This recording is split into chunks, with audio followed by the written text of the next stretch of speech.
Depois que esse cara descobriu que tinha uma doença rara que ia destruindo suas células até o dia em que iria pro saco de vez, já se passaram 4 anos. Hoje ele tá com um corpo esquelético, vivendo largado, só passando o dia lendo um mangá mal desenhado. Mas aí do nada, enquanto lia, o corpo dele simplesmente não aguentou mais e ele foi de F. Quando abre os olhos de novo, não tá mais no quarto dele. Na frente, aparece um homem de cabelos longos, todo misterioso, estilo vampiro de Crepúsculo. O garoto corre até um espelho e quase cai pra trás. Agora ele tem a aparência de um dragão bebê. Choque total. Ele passa o dia inteiro se encarando, negando o que tá acontecendo, mas aos poucos começa a se aceitar. Afinal, dragões são fortes pra caramba. Em qualquer mangá, eles são praticamente cheat code. E ainda tem a expectativa de vida absurda. Gato vive uns 8 anos, humano uns 80, dragão 10 mil anos fácil. Pra quem morreu aos 29 depois de ralar a vida inteira, isso é praticamente ganhar na loteria. Logo, o novo pai aparece, pega ele no colo e pergunta por que tá tão feliz. Sem muita enrolação, já leva o filhote pra comer. Veste uma roupinha nele e entrega uma gororoba qualquer. O dragãozinho até estranha, mas acaba provando e descobre que tem gosto de morango. Até curte. O pai pergunta se quer mais, e ele responde que não, chamando o cara só de pai. O homem fica meio chateado porque queria ser chamado de papai. Nesse momento, o dragãozinho percebe que nem sabe o nome dele e pergunta. O cara responde, Genelocer. Na hora dá um arrepio. Esse era o nome de um dragão da série que ele assistia. Já desesperado, ele corre até a biblioteca e pega um livro, onde descobre que realmente tá dentro do mesmo reino daquela história. É aí que o choque vem de vez. Ele lembra que, na série, o dragão Genelocer destruía todo o reino depois que um humano matou seu filhote. O dragãozinho então pergunta se o pai tem outro filho ou se pretende ter. Genelocer responde seco, não, e nem pretende. A conclusão é óbvia e assustadora. O filhote condenado a morrer. É ele. Depois que Louis descobriu que estava dentro de um mangá e que sua morte era praticamente garantida, bateu aquele desespero. Nem ia conseguir aproveitar o tesouro gigante da família, mas ele não é do tipo que desiste fácil. Decide descobrir a data exata da sua morte. Faz contas, puxa da memória cada detalhe do mangá e chega ao ano certo. Faltam 480 anos. Beleza. Agora ele tá determinado a mudar esse destino. Louis começa a comer como um louco pra ficar mais forte. O pai fica feliz achando que ele finalmente gostou da comida. Só que do nada, um inseto voador pousa bem na colher que Louis ia levar à boca. O pai dá um tapão na comida, derruba tudo no chão e Louis fica sem entender nada. O pai explica. O inseto é inofensivo para dragões adultos, mas para um filhote como Louis, o veneno poderia ser mortal. O dragãozinho fica em choque. Mais tarde, Louis anda por um corredor cheio de estátuas. De repente, uma delas se mexe, vira pra ele e ataca. Mas o pai aparece na hora, lança uma magia absurda e destrói a estátua num segundo. Ele estranha a situação. As estátuas foram programadas para nunca atacar Louis. Algo tá errado. Depois disso, Louis resolve dar um passeio do lado de fora. O mundo é lindo e gigantesco, e ele fica fascinado com uma montanha colossal. Essa montanha é até maior que o Everest. Pensa, mas o tempo fecha de repente. Um raio atinge Louis. O pai corre pra ajudar, só que vem outro raio, e mais um terceiro, como se o céu tivesse raiva dele. Louis, quase desfalecido nos braços do pai, percebe. Isso não é normal. O roteiro quer matar ele, mas peraí, ainda faltam 490 anos pra sua morte oficial. Qual é a desse script, maluco? Decidido a sobreviver, Louis vai até o pai e pergunta se existe algum dispositivo de proteção. O pai diz que existe, mas para usar é preciso treinar os status, um processo que só começaria daqui a 100 anos. Louis, porém, olha firme e solta. Quero começar agora. Depois que Louis pediu pro pai ensinar sobre atributos, ouviu logo um "você é muito novo pra isso". Mas o moleque não desistiu. Ficou insistindo igual criança birrenta pedindo chocolate no mercado. O pai, derrotado pela fofura, cedeu. Tá bom, eu ensino, mas antes temos que ir a um lugar. Eles foram pro lado de fora e o pai falou que iriam visitar os anciões. Pra isso, só de carona, o dragãozão começou a se transformar e virou uma criatura colossal. Louis ficou de boca aberta, quase aplaudindo. O pai pediu pra ele subir na pata e partiu em voo. Saíram igual foguete da SpaceX e Louis se agarrando com medo de despencar. Quando começaram a subir cada vez mais, Louis, desesperado, perguntou: "A gente vai sair da atmosfera?" Pois é, saíram quase mesmo. Lá em cima, viram um castelo gigante flutuando no céu. Pousaram e entraram no salão dos anciões. Genelocer se apresentou como filho de Pamus. A líder, Sandra, se apresentou. Mas quem roubou a cena foi o avô de Louis. Ele reclamou que o filho demorou para apresentar o neto. Genelocer respondeu: "Ué, nasceu mês passado." Louis encarou o velho e perguntou: "Você é meu vovô?" O dragãozão, que metia medo em geral, se derreteu todo na hora. Os outros confirmaram que era o sonho dele ser avô. Cena de família desbloqueada. Aí começou o teste de atributos. Louis foi pro centro do círculo e puf, caiu num plano astral cheio de elementos. Quando voltou, Sandra revelou. Ele tinha o atributo do tempo, um dos mais raros. O pai quase caiu duro, mas o avô, orgulhoso, mostrou que ele também tinha puxado força. Já era surreal, só que outro ancião descobriu mais. Mente. O salão ficou em choque. Na história, só 2 dragões tiveram 3 atributos. O primeiro rei e um que foi engolido pelo mal. Todo mundo já tava em êxtase quando, surpresa final, tinha mais um, o espaço. Louis começou a brilhar, segurando os 4 atributos, enquanto os anciões encaravam em total silêncio, sem acreditar. Louis, sem entender nada. O pai, paralisado. Depois que Louis conseguiu 4 atributos, o bagulho ficou tão absurdo que até o roteiro da história tremeu na base. Os anciões congelaram de choque, mas o moleque já sabia. Se no original ele tinha 480 anos de vida, agora o roteiro vai querer mandar ele de F bem antes. Então, plano simples, ficar mais forte. Ele corre para a biblioteca e descobre que existem 2 tipos de magia. A que transforma atributos em poder bruto e a que usa atributos como suporte para as artes marciais. E como ele é dragão com mana infinita e ainda por cima tem 4 atributos, decide, vou aprender as 2, que se dane. Enquanto isso, o pai chega com um banquete cheio de iguarias mágicas que aumentam mana e fortalecem o corpo. Se fosse humano, explodia na primeira garfada. Mas Louis tem o tal coração de dragão que absorve mana igual aspirador de pó. Ele devora a comida, capota de sono e o pai leva pra cama. Só que aí, de madrugada, surge um mini buraco negro no quarto. De dentro sai um garfo. Sim, um garfo. Ele crava no chão ao lado da cama do Louis. E depois o buraco negro some passeando pela casa. De manhã, Louis quase cai em cima do garfo. Quase virou churrasco de dragão bebê. Aí percebe outra coisa. Uma cordinha amarrada no rabo dele, levando até o coelhinho de pelúcia todo destruído. Ele fica pistola porque gosta do brinquedo, pede pro pai consertar e vai comer. Só que capota de novo no prato. Quando acorda, o pelúcia já tá novinho. Louis estranha. Minhas memórias tão bugadas? O pai explica que deve ser porque ele tá entrando na primeira fase de sono dos dragões, que dura só uns 100 anos. Louis entra em desespero. Ele sabe que se dormir tanto tempo, o roteiro vai dar um jeito de matá-lo. Então, decide resistir. Nada de comer, nada de banho, nada que dê relaxamento. O problema é que ele corre para a biblioteca, mas ler dá sono. A visão começa a ficar turva. Ele tenta resistir, mas cai. Acorda com o pai parabenizando ele. Parabéns pelo seu aniversário de 100 anos, filho. Depois de dormir por 100 anos, finalmente foi mostrado como o pai do Louis segurou as pontas durante todo esse tempo. No começo parecia tranquilo. Ele achou o dragãozinho apagado na biblioteca, carregou o moleque pra cama e foi cuidar da vida. Só que minutos depois, pá! Barulho no quarto. Quando correu lá, a cama tinha simplesmente desmoronado em cima do pivete. Isso porque era feita com a melhor madeira do mundo. Estranho demais, e sem sinal de invasão. E não parou por aí. Nas décadas seguintes, foi acidente atrás de acidente. Teto caindo, mobília quebrando, objetos voando do nada. Louis quase foi de F umas 4.000 vezes. Então o pai decidiu erguer barreiras mágicas em volta dele, mesmo que isso sugasse a própria vida. E não tava nem aí. Se é pra proteger meu filho, que venha o desgaste. Só que um dia, quando voltou pra casa, encontrou armaduras possuídas tentando invadir o quarto do Louis. Aí o dragãozão surtou. Tomado pela raiva, esmagou cada armadura como se fosse lata de refrigerante. Depois foi tirar satisfação com o próprio pai, um dos anciões. O velho só respondeu: gênios sempre passam por esse tipo de provação. Até o primeiro rei dragão viveu assim. Mas o pai de Louis jurou: eu vou proteger meu filho, custe o que custar. Passado o século, Louis acorda. Primeira coisa que faz, corre pro espelho ver se tinha crescido. Resultado, quase nada. Ficou pistola. Pior ainda, percebeu que perdeu 100 anos da vida dormindo. Mas também se surpreendeu que o roteiro não conseguiu dar fim nele nesse tempo. O pai o chama pra comer e ele percebe como o velho tá cansado. Então decide: a partir de agora vou ser um bom filho, não vou mais dar trabalho pro meu pai. Um tempo depois, vemos um garoto treinando com uma espada de madeira, batendo contra uma árvore sem parar. Quando alguém o chama de Louis, a câmera revela: é ele na forma humana, um jovem de cabelo branco. E todo mundo sabe, em qualquer obra, se tem cabelo branco pode ter certeza, o cara é overpower. Depois que o Louis mostrou sua forma humana, alguém o chama de mestre e uma toalha voa direto pra ele. Quando pega, revela uma elfa que serve o garoto há séculos. Louis já tá cansado. Mano, já faz 100 anos que você me chama assim, mas a elfa insiste. Você é meu mestre e vai ser pra sempre. A cena corta pro dia em que a fadinha apareceu na casa do Louis. Ele tava de boa lendo um livro quando ouviu barulho e achou uma caixa de presente. Ao abrir, uma fada sai toda esbaforida de dentro porque tava sem ar. Louis leva um susto,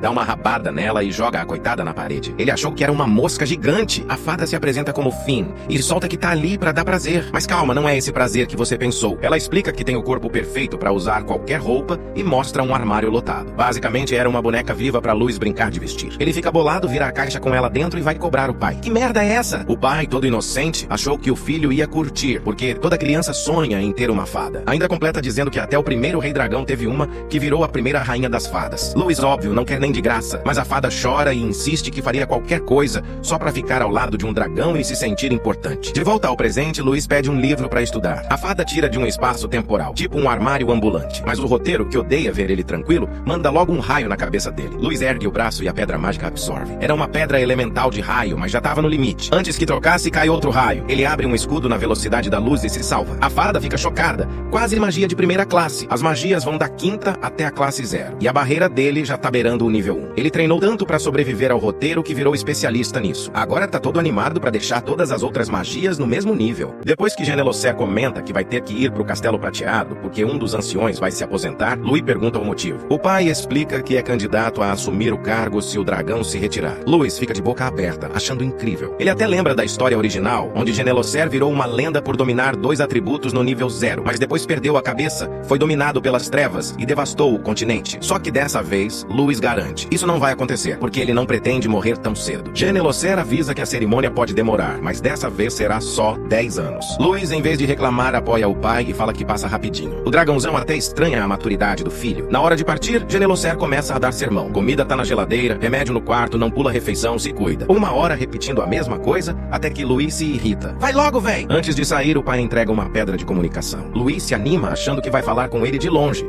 mas Genelocé corta o barato. Não tem alcance tão grande assim, não. Mesmo assim, repete pela milésima vez. Se alimenta direito e sai voando pro Castelo Prateado. Louis, agora dono do castelo, até curte a liberdade, mas a paz dura pouco. Um dia, enquanto estudava, Finn começa a gritar por socorro. 2 sombras se aproximam e agarram a fada desesperada. Louis chega voando, arranca ela das mãos das figuras e vê que eram gêmeos de cabelos brancos e olhos azuis. Finn, indignada, pergunta o que eles estavam fazendo ali. Eles respondem que ficaram sabendo da viagem de Genelocé e vieram fazer companhia. Louis lembra como conheceu esses dois. Um tempo atrás, deprimido por já ter 250 anos e não crescer, foi surpreendido pelo pai, que levou os gêmeos, que têm 1000 anos e só são um pouco maiores que ele, pra animar a vida do garoto. Desde então, os dois aparecem sem avisar só pra bagunçar, e dessa vez não seria diferente. Até que um deles revela que trouxe um brinquedo. Louis pega o objeto e na hora que vê que era uma espada, pergunta de cara: "Onde vocês arrumaram isso?"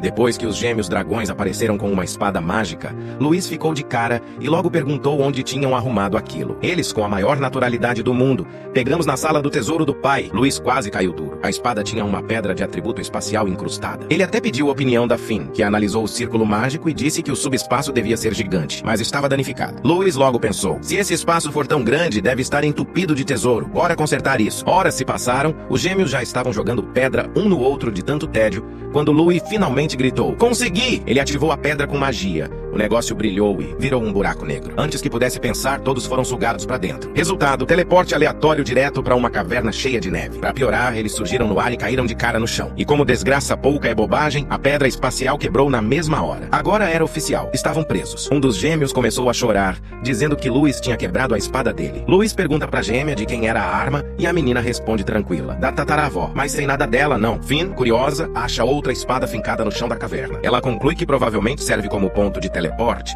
e Louis percebe que meteu o pé bonito. Mas em vez de surtar, apenas fala: "Preciso entender onde caímos pra planejar a volta." E sai andando, com os gêmeos e a fada atrás. Logo encontram uma pedra gigante bloqueando o caminho. Louis, sem paciência, carrega um Kamehameha de magia de barreira e explode a rocha em 1000 pedaços. Ao sair da caverna, eles avistam uma montanha idêntica à que fica em frente à casa de Louis. Ele afirma confiante: é a presa esquerda do mundo. Mas a gêmea corrige: "Não, essa é a presa direita." Só que na real mesmo, era a presa esquerda, mas do outro lado do mundo. Ou seja, agora ferrou de vez pra voltar pra casa. Depois que Louis foi teleportado pro outro lado do mundo, ele resolve dar uma aula de geografia improvisada. O planeta é dividido em 4 continentes. Um de primavera eterna, outro de verão sem fim, um de outono, onde ele morava, e outro de inverno, justamente onde ele foi parar. Por isso a montanha dali parecia idêntica à de frente de sua casa. Só muda o nome. No continente de Louis era chamada de presa esquerda do mundo, mas no de inverno, presa direita. E adivinha? O garoto ficou em pânico. Fora do castelo, os perigos aumentavam. E se o pai voltasse e não o encontrasse? Tinha grande chance de enlouquecer e destruir o continente inteiro. Louis até lembrou da pedra de comunicação no bolso, mas claro que ela tinha alcance limitado. Ele perguntou pra Finn se dava pra atravessar o oceano. A fada explicou que o mar foi contaminado pelos resquícios do rei dragão louco. Andando levaria 10 anos. Louis pensou rápido: se a gente se apressar, chega antes do meu pai voltar do Castelo Prateado. Ele contou isso pros gêmeos, que imediatamente sugeriram voar. Só que Louis lembrou que, se humanos os vissem, tentariam sequestrá-los. E se isso acontecesse, Genelocé iria varrer o continente inteiro de raiva. Os gêmeos nem ligaram, até ele ameaçar: "Imagina se os pais de vocês descobrem. 100 anos sem doces nem brinquedos." Aí sim bateu o medo. Louis tentou se impor como líder da missão de retorno,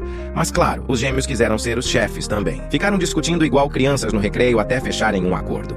Louis líder, Finn suporte, gêmeos peso morto. O céu escureceu com nuvens negras e Louis já se preparou pro raio diário do roteiro. Os gêmeos, sem noção, se agarraram nele querendo tomar o choque também. Ele até tentou empurrar os dois, mas no fim deixou. Só que dessa vez, nada de raio. O que caiu foi uma avalanche colossal. Louis agarrou os dois e saiu correndo, gritando para se transformarem em dragão e voar. Mas a muralha de neve já estava quase engolindo eles.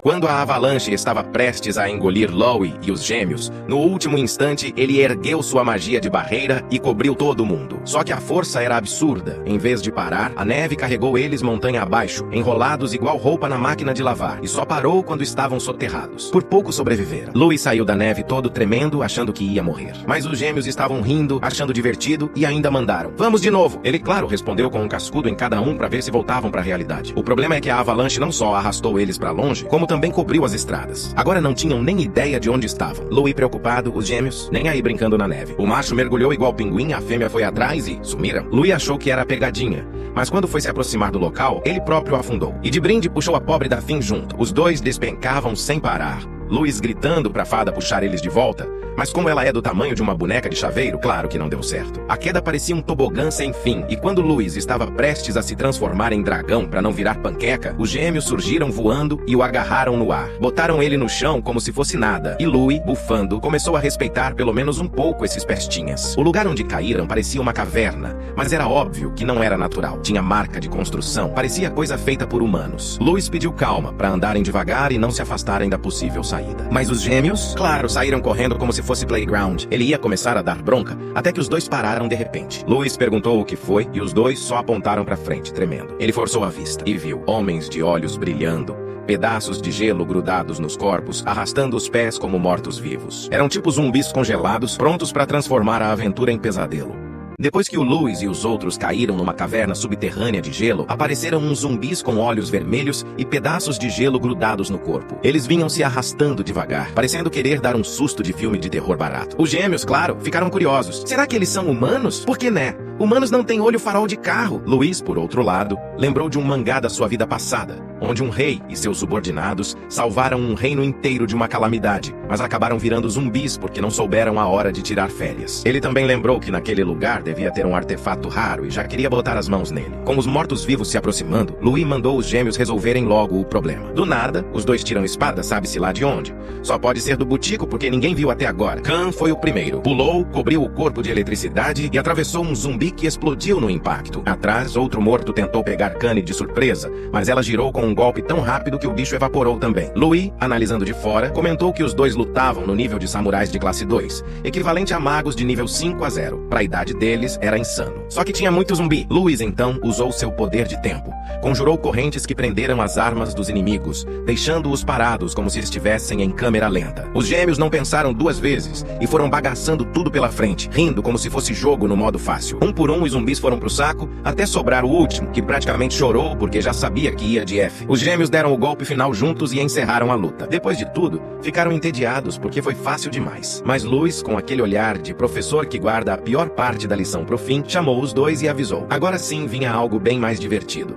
Louie está de boas, tomando um chazinho quentinho que a Finn preparou, como se tivesse num piquenique e não no meio de uma dungeon mortal. Enquanto isso, a pobre Finn tá suando frio, porque os gêmeos estão lá na frente detonando todas as armadilhas, como se fosse brincadeira de criança. E o pior, eles estão se divertindo, nem suam. Flechas voam, lanças saem do chão, uma bola de pedra gigante rola igual cena de Indiana Jones. E os dois simplesmente quebram tudo com um golpe. A Finn fica boquiaberta com a força deles, mas convenhamos, mesmo sendo filhotes, dragão é dragão. Louie, ainda saboreando o chá, vai narrando as posições das armadilhas, tipo GPS do caos. 3 metros à direita, uma estaca vindo. Os gêmeos seguem o mapa da destruição e varrem tudo. Quando o chão finalmente para de tentar matar todo mundo, Louie pede pra Finn guardar as coisas e explica que essa dungeon é como qualquer outra. Quanto mais avança, mais difícil fica. E no final vem o prêmio. Ele ainda comenta que, na história original, essa era a dungeon de iniciantes, ou seja, um passeio pra eles. E já tá animado pra pegar o tesouro antes de qualquer aventureiro meter o bedelho. Eles seguem e entram numa caverna enorme. Os gêmeos param e dizem sentir algo assustador. Louie já sabe o que é. 10 gigantes de gelo bloqueando o caminho pro tesouro. Os gêmeos se entreolham e, em vez de medo, soltam um sorriso. Agradecem o Louie por estar se divertindo tanto e partem pra cima. Louie se levanta, já carregando uma magia. Ok, bora acabar com isso rapidinho. Khan acerta o primeiro golpe e manda um gigante de Vasco. Louie solta uma magia que faz outro explodir em 1000 pedaços. Finn só observa, chocada, vendo os bebês dragões bagaçarem os chefões sem esforço. Pouco depois, tudo tá em silêncio. 10 montes de gelo no chão e um grupo vitorioso. Louie vai até a porta do tesouro e, quando abre, é quase cego pelo brilho. Moedas de ouro, joias e riquezas que fariam até o tio Patinha se aposentar. Khan mergulha nas moedas. Kanye e Finn ficam hipnotizadas, mas Louie tá focado em outra coisa. No fundo da sala, ele se aproxima de um corpo preso em gelo, o lendário rei-herói. E quando chega perto, o gelo começa a rachar lentamente. A Finn olha para o corpo do rei-herói e pergunta assustada: como ele ainda tá vivo depois de tanto tempo? Louis também não faz ideia, mas nota uma escrita antiga esculpida no gelo. Por sorte ou azar, ele consegue ler. O texto conta a história do mundo. Os deuses criaram tudo, desde as raças até o bem e o mal. Só que como bons rivais, o bem e o mal entraram em guerra. E quem pagou o pato? Os mortais. Para acabar com isso, os dragões lideraram o ataque contra ambos e venceram. Mas as gerações seguintes esqueceram dos dragões que salvaram o mundo. Só que o texto termina com um aviso sombrio. O bem e o mal vão despertar outra vez. E alguém precisa contar a verdade pro mundo. Louis fecha a cara. Ah, ótimo! O escolhido para levar hate universal sou eu. Remexendo o lugar, ele encontra o diário do rei-herói. O lendário humano que chegou ao nível 0. Na história original, outro humano superou ele, o protagonista da trama. Louis sorri. O diário vale mais que qualquer ouro, mas deixar aquele tesouro pra trás seria burrice. Ele vai pegar um pouquinho, só pra garantir o lucro. Mas aí o gelo começa a estalar. Rachaduras se espalham, pedaços voam. E o rei desperta. Seus olhos brilham. Ele aponta o dedo pro Louis e fala: para os gananciosos, só existe um destino, a morte. Os gêmeos empalidecem, tremendo igual vara verde. Louis grita pra todo mundo correr. O rei é nível 0, não tem como vencer. O ar fica pesado quando o rei ergue a espada, concentrando poder. Louis tenta se mover, mas o medo trava suas pernas. Ele olha pros gêmeos paralisados. Khan sem conseguir encarar, Kanye chorando de pavor. E respira fundo. Não vou morrer agora, depois de tudo que treinei. Ele canaliza todos os atributos nos punhos e ataca de frente. O golpe acerta o peito do rei. Louis até acha que deu certo, mas a resposta vem logo. O rei revida com um ataque que destrói tudo ao redor. Uma explosão de pura força. Quando a poeira baixa, sobra só a Finn, desesperada, gritando pelo nome de Louis. Quando o ataque do rei estava prestes a atingir o Louis, algo impossível aconteceu. O golpe simplesmente parou. Nada acertou ele. Nem o próprio Louis acreditava que ainda estava vivo. A Finn saiu voando igual uma bala e se jogou nele, abraçando forte, achando que o coitado já tinha virado história. Mas o Louis congela quando olha pro rei. O rastro do ataque tá ali, devastando tudo, e a Kanye aponta pro teto. O golpe atravessou a caverna e abriu um buraco gigante lá em cima. Louis fica sem entender nada, mas a única explicação é absurda. O próprio rei desviou o ataque no último segundo. O rei solta a espada, olha pra eles e diz com voz fraca: vocês devem proteger. Louis tenta entender, mas o corpo do rei começa a brilhar e se desfazer no ar. Suas últimas palavras são um aviso: tenham cuidado. Antes que o silêncio reine, o teto da caverna começa a ruir. A Finn grita: temos que sair daqui agora! Como se alguém não tivesse percebido o apocalipse caindo na cabeça. Louis olha pros gêmeos. Os dois chorando, abraçados, parecendo filhotes de suricato desesperados. Sem tempo pra drama, Louis começa a se transformar e grita: transformem rápido ou vão ser picadinhos de dragão. Ele bate asas e dispara em direção ao buraco, mas um bloco de gelo gigantesco vem descendo. Louis carrega mana e solta. Corte dimensional. Sim, referência desbloqueada. O gelo se parte em 1000 pedaços, e ele usa o resto da energia pra romper o teto. O buraco se fecha atrás deles, mas por sorte, eles atravessam a última camada de gelo e conseguem sair pra superfície. Exausto, Louis tenta entender o que acabou de acontecer e o que o rei quis dizer com proteger, mas pensar dá preguiça. Então ele decide deixar pra depois. A Finn nota que os gêmeos estão pálidos e chorando, e Louis distribui pílulas de mana pra todo mundo. Ele mesmo toma uma. Afinal, usou mais energia do que em qualquer treino desde que reencarnou. Minutos depois, desaba no chão, apagado. O dia amanheceu e os gêmeos estavam com toda a energia. Nem parecia que quase tinham ido de F na noite passada. O Louis, já de boa, pergunta pra Finn por que eles ainda não viram nenhum monstro pelo caminho desde que chegaram. Afinal, a região invernal é o continente com mais monstros. A Finn dá o palpite: pode ser porque tem 3 dragões andando por aí. Os monstros ficaram com medo e não deram as caras. Papo é papo, quando o Khan aponta uma fumaça vindo de longe. Os 3 decidem ir checar. Chegando lá, encontram uma vila toda incendiada. Cenário de destruição total. Louis manda a galera descer e procurar sobreviventes, mas a Finn confere tudo e solta o veredito: não achei ninguém. Os gêmeos também não encontram sinal de vida. Aí aparecem alguns cavaleiros. Louis, sem perder o senso de urgência, pega o Khan e a Kanye pela gola e se esconde com eles. Um combo, melhor prevenir. Os gêmeos zoam: por que você tem tanto medo de humanos, Louis? Ele responde na lata: não tenho medo, é que eu tô destinado a ser mandado de F por um humano. Alguém traduz a profecia aí, por favor. Os soldados vasculham o local e confirmam: nada de sobreviventes. O velho no cavalo diz que vai avisar o arquiduque pessoalmente. Chegando à carroça, o duque já sacou que não houve sobreviventes. Ele pergunta à pessoa lá dentro se ela realmente quer ver com os próprios olhos. Lá dentro está a duquesa. Ela insiste que precisa confortar as almas dos mortos mortos. Essas pessoas vivem nas minhas terras, é o mínimo que posso fazer. Quando ela desce e presencia a cena, fica tonta na hora. O marido, preocupado, logo demonstra aflição. Ela se ofende com a preocupação, típico casal nobre em crise. O velho no cavalo explica que foi um ataque de monstros, mas lembra que nesta época do ano não costuma haver tantos ataques. Algo estranho aconteceu desde o dia anterior. Louis, ao ouvir isso, se sente culpado. Pensa que foi por causa dele e dos gêmeos. Leia-se, o trio espalhando pânico entre monstros, que a criatura ficou acuada e acabou atacando a vila. Nesse instante, a barriga do Louis começa a roncar, e alto. Os guardas escutam o barulho e já dão o ultimato. Quem estiver se escondendo aí, sai agora, ou a gente vai arrancar a sua cabeça.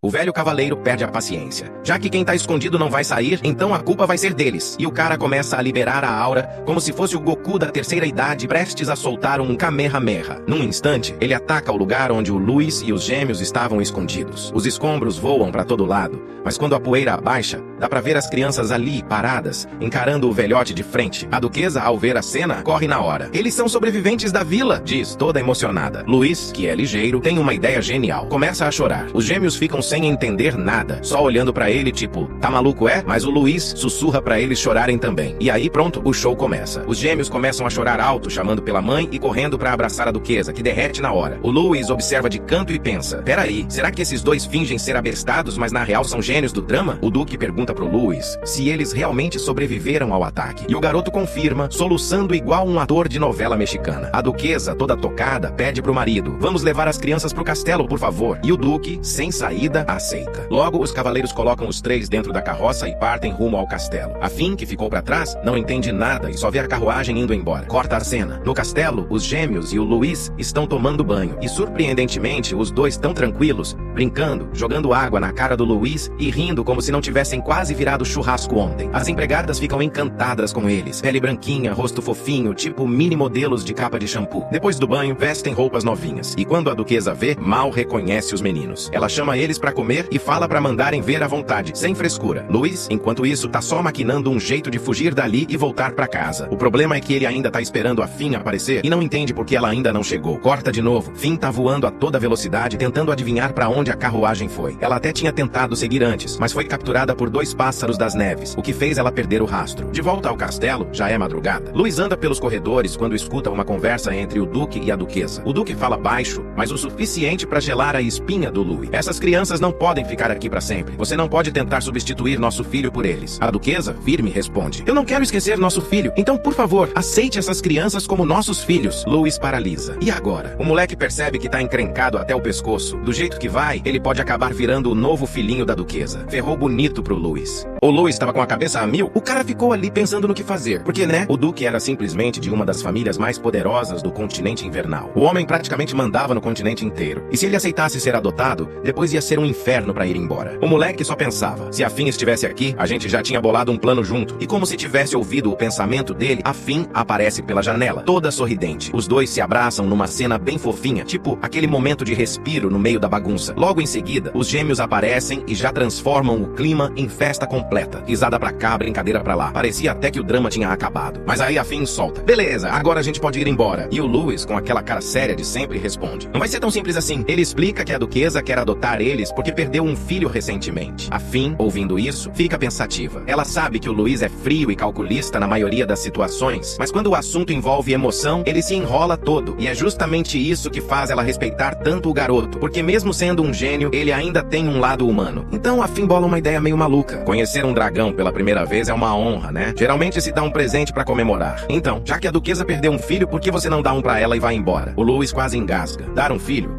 não é exatamente algo que se faz assim, tipo entregar um presente de aniversário. Mas ele começa a pensar e de repente tem uma ideia. No dia seguinte, os gêmeos vão até a duquesa e chamam ela pra brincar. Ela, toda animada, oferece biscoitos. E eles passam uma tarde tranquila e cheia de risadas. Ao mesmo tempo, o Louis vai até o Duque. Fica só encarando o homem em silêncio, o que deixa o clima bem tenso. O Duque quebra o gelo. Quer alguma coisa, garoto? Não. E não tem medo de mim? Também não. O Duque dá uma risada triste e diz que a maioria das crianças morre de medo dele, menos o filho que ele perdeu. E agora, o Louis. Os dois acabam passando a tarde juntos, rindo e conversando como se fossem pai e filho. À noite, no quarto das crianças, o Louis pergunta pros gêmeos. Missão cumprida? Eles respondem cheios de orgulho. Sim, a duquesa se divertiu um monte com a gente. A Finn, então, começa a detalhar os hábitos do Duque. O homem acorda às 5 da manhã, trabalha o dia inteiro, almoça, volta a trabalhar e ainda treina por 3 horas. Os gêmeos, confusos, perguntam: mas pra que tudo isso? E o Louis explica: o Duque e a Duquesa tão distantes desde que perderam o filho. Se os dois passarem um dia agradável, talvez voltem a se conectar. Aí um dos gêmeos pergunta: mas por que tem que ser à noite? O Louis só suspira e solta: é por isso que eu não gosto de crianças. São inocentes demais. Depois disso, ele pega um livro de alquimia, olha pros 3 e diz com aquele ar de mistério: agora começa a parte principal.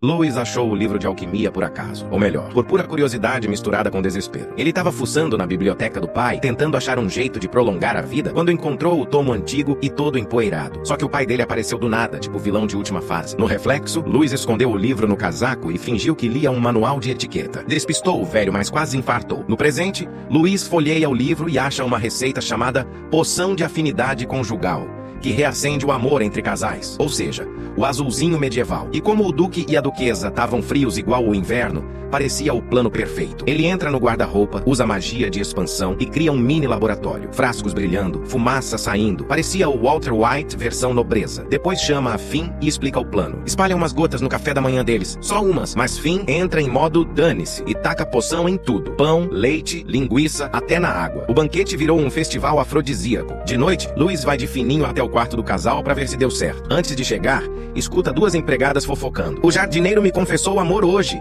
Disse que vai acender o fogo. Louis estranha, mas segue o plano. Quando chega perto da porta, já sente o clima pegando fogo. O Duque, todo sério, solta: hoje você está excepcionalmente linda. A Duquesa cora na hora. O feitiço funcionou melhor que o esperado. Do lado de fora, Louis observa tudo igual um espião e sorri, todo orgulhoso. Só que os gêmeos aparecem do nada e gritam: o que o tarado tá fazendo espiando o Duque e a Duquesa? Louis pula assustado, puxa os dois pelo colarinho e sussurra: cala a boca, vocês não viram nada. Na manhã seguinte, o palácio tá irreconhecível. A Duquesa, radiante, dá bom dia até pro tapete. O Duque parece 10 anos mais jovem e as empregadas cochicham pelos cantos. Mas a paz dura pouco. Quando a Duquesa vai ver as crianças, encontra as empregadas apavoradas. Senhora, as crianças sumiram, diz uma delas tremendo. Como assim sumiram? A Duquesa quase grita. Outra empregada entrega um papel. Achamos isso na cama deles. Ela pega a carta, lê devagar e o sorriso some. As mãos tremem. O olhar dela muda completamente, de alegria para puro choque.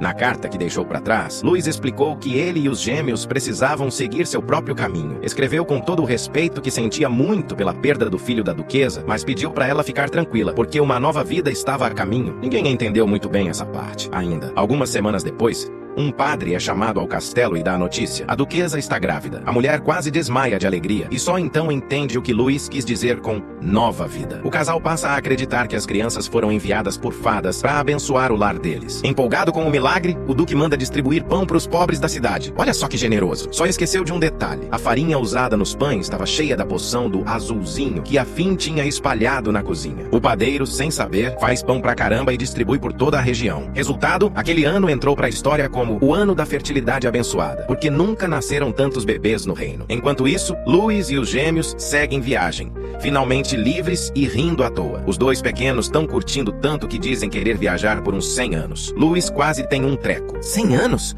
A gente tem só 10 pra achar um jeito de voltar pra casa. Mas ele sabe que perderam tempo demais no castelo, então não dá pra vacilar. Durante a caminhada, os gêmeos perguntam por que nenhum monstro apareceu até agora. Eles sentem o cheiro dos dragões e fogem, explica Louis todo sério. E os bandidos? Pergunta um dos gêmeos. Não vimos nenhum. A gente tá no meio do nada, responde Louis. Só se eles brotarem do chão. E claro, o universo ouviu. 3 bandidos literalmente saem do chão. Os gêmeos ficam animadíssimos. Olha, Louis, eles brotaram mesmo. Enquanto isso, os bandidos, desapontados, bufam. São só crianças, mas pelas roupas devem ser filhos de nobres. Vamos sequestrar e pedir resgate. O chefe dá ordem pra amarrar os 3. Mas Louis mantém a calma e fala: vocês não acham estranho um bando de criança andando por aí sem nenhum adulto por perto? Os bandidos olham pros lados, desconfiados, achando que tem guarda escondido. Não, não é isso, continua Louis. Pensa um pouco que vocês vão entender. Os gêmeos, na maior inocência, dizem: podemos ir pra casa dos bandidos brincar? Louis segura a risada e muda o tom. É, ótima ideia. Vamos pra casa deles. Tenho certeza que lá tem muito tesouro pra brincar também. O chefe dos bandidos, achando que tinha vencido, se aproxima com um sorriso vitorioso. Louis levanta as mãos e diz: tudo bem, eu me rendo pacificamente. Mas quem conhece o Louis sabe, quando ele se rende fácil demais, é porque vem golpe por aí.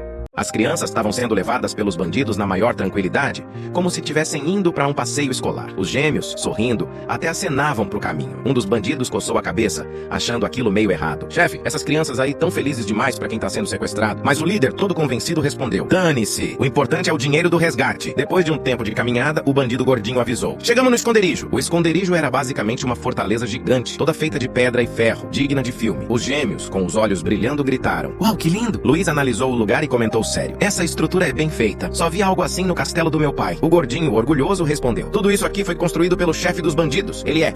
O líder deu um cascudo nele antes que terminasse a frase. Cala a boca, bocó! Depois disso, mandou jogarem as crianças na jaula. Assim que trancam a cela, Luiz dá um sorrisinho e fala baixinho. Vim, sai da minha camisa e vê se acha algum tesouro por aqui. A fada sai voando e desaparece pelo esconderijo. Os gêmeos, por outro lado, já estavam entediados jogando pedrinha um no outro. Luiz nem liga pra eles. O foco agora é roubar os ladrões. Corta a cena pra um ferreiro trabalhando, martelando uma espada toda enferrujada. Esse é Pablo, o temido chefe dos bandidos. Ou pelo menos é o que dizem. Ele pergunta pro ruivinho ao lado. E aí, o que conseguiu hoje? Não muita coisa, chefe. Só uns monstros atacando umas vilas. E achei 3 crianças ricas. Dá pra conseguir dinheiro vendendo ou pedindo resgate. Pablo solta uma risada sinistra. 3 crianças ricas, hein? Vamos ver o que temos. Ele vai até a cela com o ruivinho. Lá dentro, os gêmeos já dormiram abraçados. E só Lui tá acordado, sentado no canto, encostado na parede e encarando o bandido com um olhar frio. Pablo sente um arrepio subir pela espinha. Aquele garotinho tinha algo de errado, ou de perigoso. Luiz pergunta calmamente. Nesse esconderijo tem alguém mais forte que você? O ruivinho ri debochado. Mais forte que o chefe? Tá maluco, moleque? O Pablo é uma lenda, mas o próprio Pablo começa a suar frio e responde. Acho que tô meio doente hoje. Doente? O ruivinho arregala os olhos. Chefe, você nunca ficou doente? Mas a verdade é que o Luiz tinha intimidado tanto o cara que até o ego dele pegou febre. Quando o Pablo começa a sair da cela, Luiz solta com um sorriso leve. Nos veremos em breve. O bandido congela. Quê? Luiz continua olhando fixo pra ele e o homem simplesmente sai correndo igual um gato assustado. Pouco depois, Finn volta voando e pousa no ombro dele. Procurei o esconderijo todo, Luiz, e não achei nada. Esses caras são uns pobres coitados, estão quase morrendo de fome. Luiz suspira e responde. Então toma conta dos gêmeos. Eu vou dar uma voltinha. Ele se levanta, segura as barras de ferro da jaula e simplesmente abre com as mãos. O ferro range, se entorta e Luiz sai andando tranquilo, pronto pra ver se encontra algo que realmente vale a pena roubar. O chefe dos bandidos estava lá, jogado no sofá, tentando se recuperar do susto que tomou do Louis. O coitado ainda nem entendia direito o que tinha acontecido. Como é que um moleque conseguiu fazer ele tremer daquele jeito? Ele dá uma risada meio forçada, achando que foi só nervosismo. Tô enferrujado, pensa ele. Tanto tempo parado que até criança tá me botando medo. Mas aí...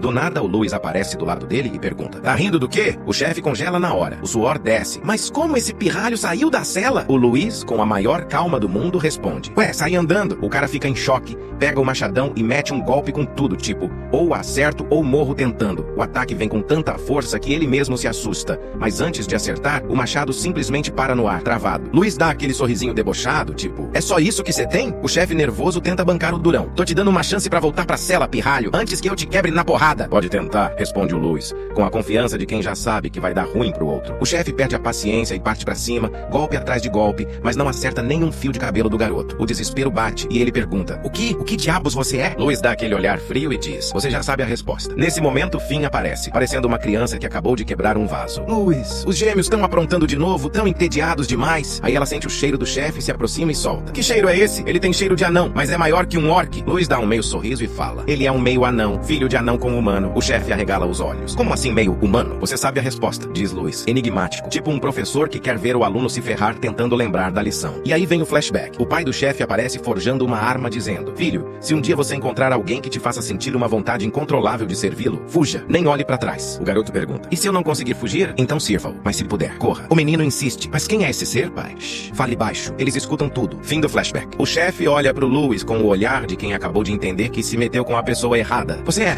um dragão? Luiz cruza os braços com um sorrisinho de canto. Isso mesmo, chefe. E o cara percebe que nesse momento, o problema dele não é mais o medo, é ter sobrevivido tempo demais pra descobrir isso. O Luiz começa a lembrar do passado, de quando ainda era um pirralho e alguns anões trabalhavam na casa dele. Curioso como sempre, ele perguntou pro pai se era certo tratar os anões daquele jeito, já que eles eram uma raça inteligente e tudo mais. O pai, com aquela voz de sabichão, respondeu, esse é o castigo deles. No passado, os anões quase levaram os dragões à extinção. Agora, o sangue deles está preso ao nosso. É o laço que os obriga a nos servir. Luiz, curioso, foi procurar sobre isso nos livros, mas só achou meia dúzia de linhas e um monte de mistério. Então, ele olha pro Pablo, o líder dos bandidos, e solta a bomba. A partir de hoje, você vai ser o meu lacaio. O Pablo fica branco na hora. Que? Mas o Luiz dá um sorriso tranquilo, tipo, fica sussa, campeão. Relaxa, é só por 10 aninhos. Ele pergunta a idade do Pablo, 50. Ah, então eu tenho 250, responde Luiz de boa. Pablo arregala os olhos. Então você ainda é um filhote? Luiz fica na hora com aquela veia pulsando na testa. Repete se for homem. Pra disfarçar a raiva, ele muda de assunto. Enfim, você vai levar a gente de volta pro reino da primavera. E em troca, paz mundial. O Pablo pisca umas 3 vezes confuso. Como é que é? Luiz explica com um sorrisinho ameaçador. Eu sou um dragão filhote. E aqueles 2 gêmeos também. Agora imagina o que vai acontecer se os pais de 2 dragões de nível 0, que já alcançaram a ascensão, descobrirem que alguém machucou os filhotes deles? Aí o clima fica pesado. Pra piorar, Luiz conta uma história. Uma vez, um humano matou um filhote de dragão e saiu se gabando por aí, dizendo que era o matador de dragões. O pai do filhote destruiu um reino inteiro só pra descontar a raiva. O Pablo engole seco. Essa história é real? Bom, até os monstros protegem os filhos, né? Agora imagina os dragões. O cara já tava quase se ajoelhando, mas ainda pergunta: por que eu? Por que eu fui escolhido pra essa missão maluca? Luiz pensa: porque você foi o primeiro que eu achei. Mas o que sai da boca dele é: porque você tem um corpo forte, um espírito confiável. E claro, quando os dragões souberem da sua lealdade, vão te recompensar muito bem. Pronto, bastou isso. Pablo aceita na hora. Mas assim que ele faz a promessa, o corpo dele começa a brilhar. O laço de sangue é ativado, ligando ele ao Luiz. E segundo a tradição, se ele quebrar a promessa, adeus herdeiros. Depois da formalidade, Luiz apresenta Pablo pros gêmeos. Esse aqui é o cara que vai levar vocês pra casa. Os gêmeos ficam impressionados com o tamanho dele. Ué, mas você não é um anão? Até o Luiz solta uma risadinha curiosa. Pablo explica: eu era menor que as outras crianças, mas um dia comi uma fruta estranha, fiquei 10 dias doente. E quando melhorei, tava maior e mais forte. Luiz arregala os olhos, pega um livro e mostra uma ilustração. Era essa fruta aqui? Era, confirma Pablo. Luiz, empolgado, muda os planos na hora. Esquece o reino. Vamos achar essa fruta. Eu preciso crescer logo, antes que esses gêmeos parem de me zoar pelo tamanho. E assim nasce a missão mais aleatória da história. O dragão que quer virar bombado.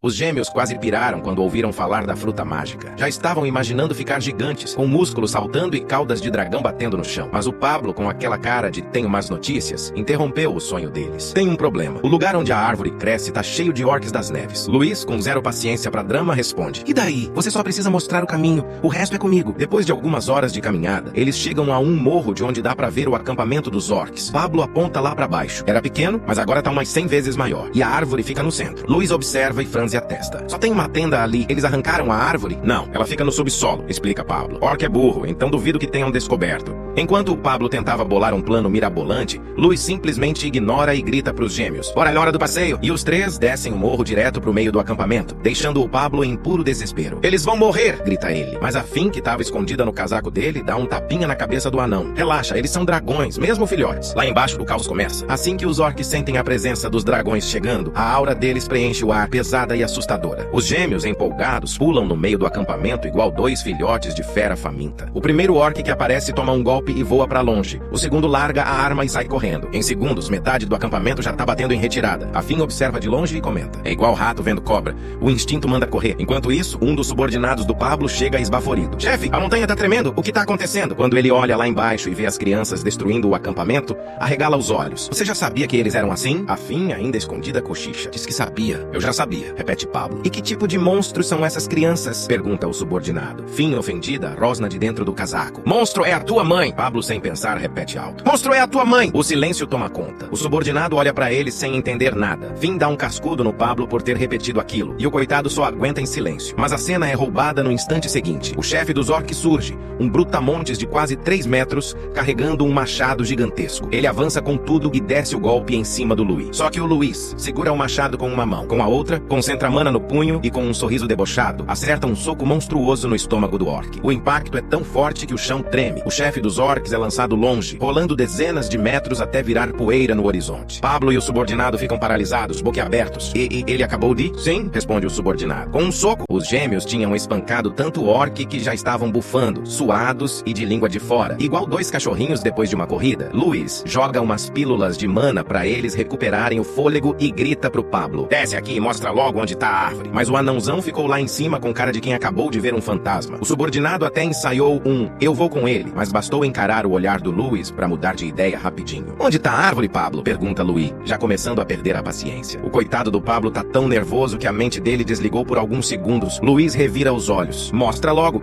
antes que eu perca a boa vontade. Pablo aponta pra um monte de rochas, revela uma entrada secreta e tenta descer primeiro. Só tem um pequeno detalhe. O grandalhão entala bem na entrada da caverna, com o cofrinho mais em evidência do que a própria passagem. Luiz arregala os olhos e vira a cara. Credo, cena demoníaca. Eu mesmo vou buscar a fruta. Ele entra na caverna, caminhando pelo túnel escuro até avistar um brilho suave no final. Lá estava ela, a árvore mágica. E nela, um único fruto. Louis começa a babar igual criança em loja de doces e corre todo animado. Mas chegando perto percebe que o fruto ainda é minúsculo. Tá de sacanagem, resmunga. Ele lembra do que leu. Pra fruta atingir o tamanho ideal e liberar todo o seu poder, levaria cerca de 200 anos. Louis suspira com o peso de 2 séculos nas costas e aceita que vai ter que deixar o lanchinho pra depois. Sai da caverna e avisa. Eu volto daqui a uns anos pra comer. E se alguém roubar? Pergunta Pablo. Louis sorri de canto. Quero ver alguém tentar. Mesmo assim, ele coloca uma barreira mágica poderosa e ainda pendura uma plaquinha sinistra na entrada. Quem tocar no que é meu será amaldiçoado por 9 gerações. Depois do aviso, Louis ordena. Pablo, junta todos os seus subordinados aqui agora. Sem ter opção, Pablo obedece. Os bandidos vão chegando aos poucos, todos com cara de quem não tá entendendo nada. Louis olha pra aquele monte de gente e solta. Sério que só tem abestalhado nesse grupo? Por isso mesmo, o grupo do Machado Sangrento foi oficialmente dissolvido. Um burburinho começa. O quê? O chefe concorda com isso? Pablo engole seco e só dá um sorrisinho nervoso. Louis faz um sinal pros gêmeos, que aparecem com 2 pedaços de pau nas mãos e um sorrisão no rosto. Podem começar o show. O caos começa. Os gêmeos descem o sarrafo em todo mundo, distribuindo paulada como se fosse festa de São João. O barulho de toque, toque, toque ecoa pelo acampamento. Quando termina, tá todo mundo estirado no chão, gemendo de dor e questionando as decisões da vida. Louis cruza os braços, olha a cena e fala. Vocês não aguentam nem 2 crianças, que vergonha. Depois suspira e completa. Mas tudo bem, eu mesmo vou treinar vocês até ficarem no mínimo competentes. E os bandidos ainda caídos no chão só conseguem pensar, no mínimo? Um esquilinho tava lá, de boa, sentado na grama e roendo sua noz em paz, quando de repente, pá! Um estrondo tão forte que o bichinho deu um pulo igual desenho animado e saiu correndo como se tivesse visto a conta de luz no fim do mês. Tudo culpa do treinamento militar nível dragão que Louis resolveu fazer com os bandidos. Como é que vocês não conseguem desviar de um ataque que tão vendo, hein? Grita Louis, já com cara de quem perdeu a paciência há tempos. É rápido demais, choraminga um dos bandidos enquanto esfrega a cara toda roxa. Do lado, o gordinho tá sentado no chão resmungando. Devia era ter desmaiado logo, pelo menos assim eu não apanhava tanto. Ele olha pro colega e sussurra. Bora fugir? Mas o ruivinho, com olheiras de quem já viu o inferno de perto, responde. Tá maluco? Os últimos que tentaram fugir treinaram por 2 noites seguidas, sem pausa. Louis não tá pegando leve. Ele tá usando poções especiais que pegou da biblioteca do pai. Poções que recuperam toda a força dos caras enquanto dormem. Traduzindo, não tem descanso, só mais dor no dia seguinte. E pra piorar, ele lançou uma magia de força de vontade nos bandidos. Então, mesmo cansados, eles têm energia pra sofrer mais. Além disso, tá usando um livro de artes marciais antigo que achou na biblioteca dos dragões. O conteúdo é incrível, mas na opinião de Louis, é um baita desperdício usar esse tesouro com esse bando de patetas. Pablo chega ofegante e fala. Louis conseguiu o que você pediu. Louis sorri de canto. Ótimo, então vamos pro próximo treinamento. A cara dos bandidos já começa a suar frio. Sabe como os leões ficam fortes? Pergunta Louis com aquele sorrisinho sádico. Jogando os filhotes do penhasco. E antes que alguém possa questionar, ele leva todo mundo pra uma montanha gigante. Cada bandido recebe uma mochila enorme, sem ideia do que vai acontecer. Até que chega uma catapulta. A expressão deles muda na hora. A gente vai invadir algum castelo? Pergunta um dos bandidos esperançoso. Não, responde Louis com um sorriso sinistro. Vamos voar. Ele chama a primeira voluntária. Khan, corajosa ou só sem tempo de fugir, sobe na catapulta e é lançada pelos ares. Os bandidos gritam. No ar, a mochila abre e revela um paraquedas. Ela começa a planar suavemente, toda feliz, enquanto os outros ficam em choque. Viu? Louis cruza os braços. Fácil. Depois chama Khan, o segundo voluntário, pra inspirar a galera. O garoto também é arremessado e pousa de boa. Mas aí, o gordinho que até agora tava fingindo de morto, levanta e sai correndo montanha abaixo. Eu não vou nem a pau! Grita desesperado. Louis aparece na frente dele mais rápido do que um boleto no fim do mês. Vai sim, é seguro, só precisa de coragem. Mas ninguém ali parece muito confiante. Foi aí que Louis olha lentamente pro lado, direto pros olhos do Pablo. Eles precisam de mais uma cobaia, diz Louis com um sorriso que congela a alma. Pablo engole seco. Não.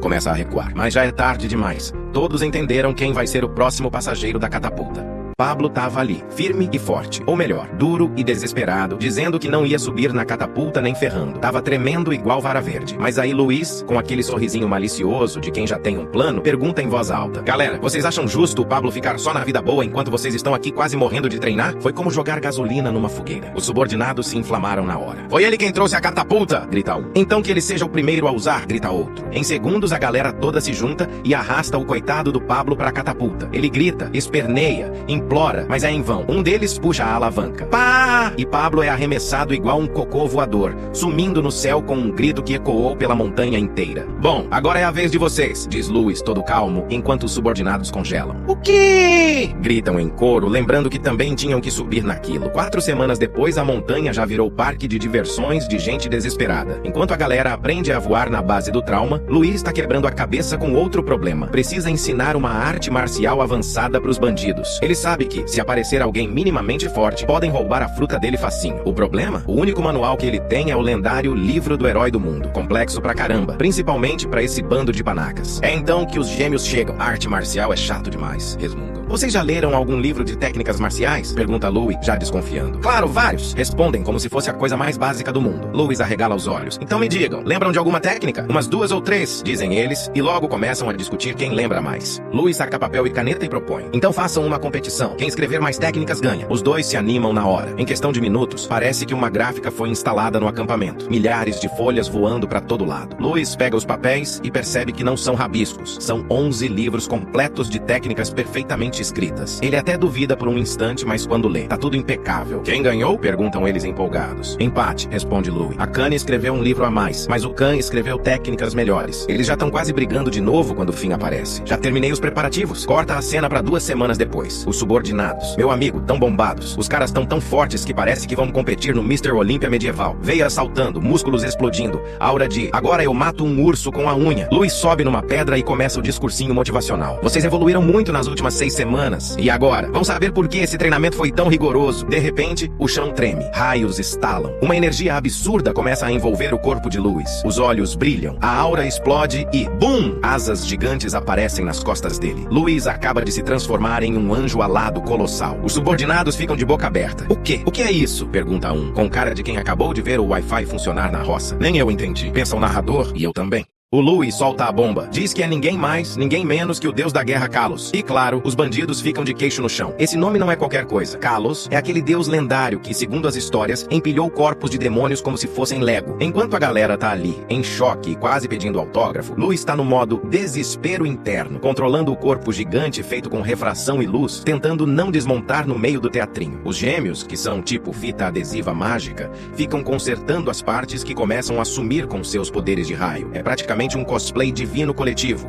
Então Louis manda aquele discurso de respeito. Vocês foram escolhidos para proteger essa terra. E pronto. Os bandidos já estavam de joelho, rezando como se o pix do dízimo fosse cair na hora. E aí ele vai além, grava esse momento na mente deles pra sempre, com seu atributo mental. Agora, mesmo se alguém apagar a memória desses caras com uma marreta, eles ainda vão lembrar desse teatrinho sagrado. Finn chega, joga uma poção num brotinho e do nada, poc, nasce uma árvore gigante, estilo árvore sagrada da seita dos malucos. Louis declara que essa árvore é a prova de que Kalos vai voltar um dia. Ou seja, o homem basicamente virou Jesus, Buda e Odin ao mesmo tempo. Ele então aponta pra uma montanha e fala de provação, no maior clima de RPG. Pablo, que estava só observando, saca o machado e bam, abre uma passagem na marra. Dentro da montanha estão guardados os livros de artes marciais que os gêmeos escreveram, alguns grimórios do Louis e, para completar, um monte de armadilhas instaladas pelo próprio Pablo. É quase uma dungeon premium. Kalos, Louis, manda os bandidos protegerem aquele lugar com a vida e desaparece no ar como um verdadeiro deus de marketing. Os ex-bandidos ficam tão animados que já estão prontos para fundar uma seita. Ordem dos Escolhidos de Kalos Ten Meme. Enquanto isso, Louis está rindo sozinho por ter dado certo,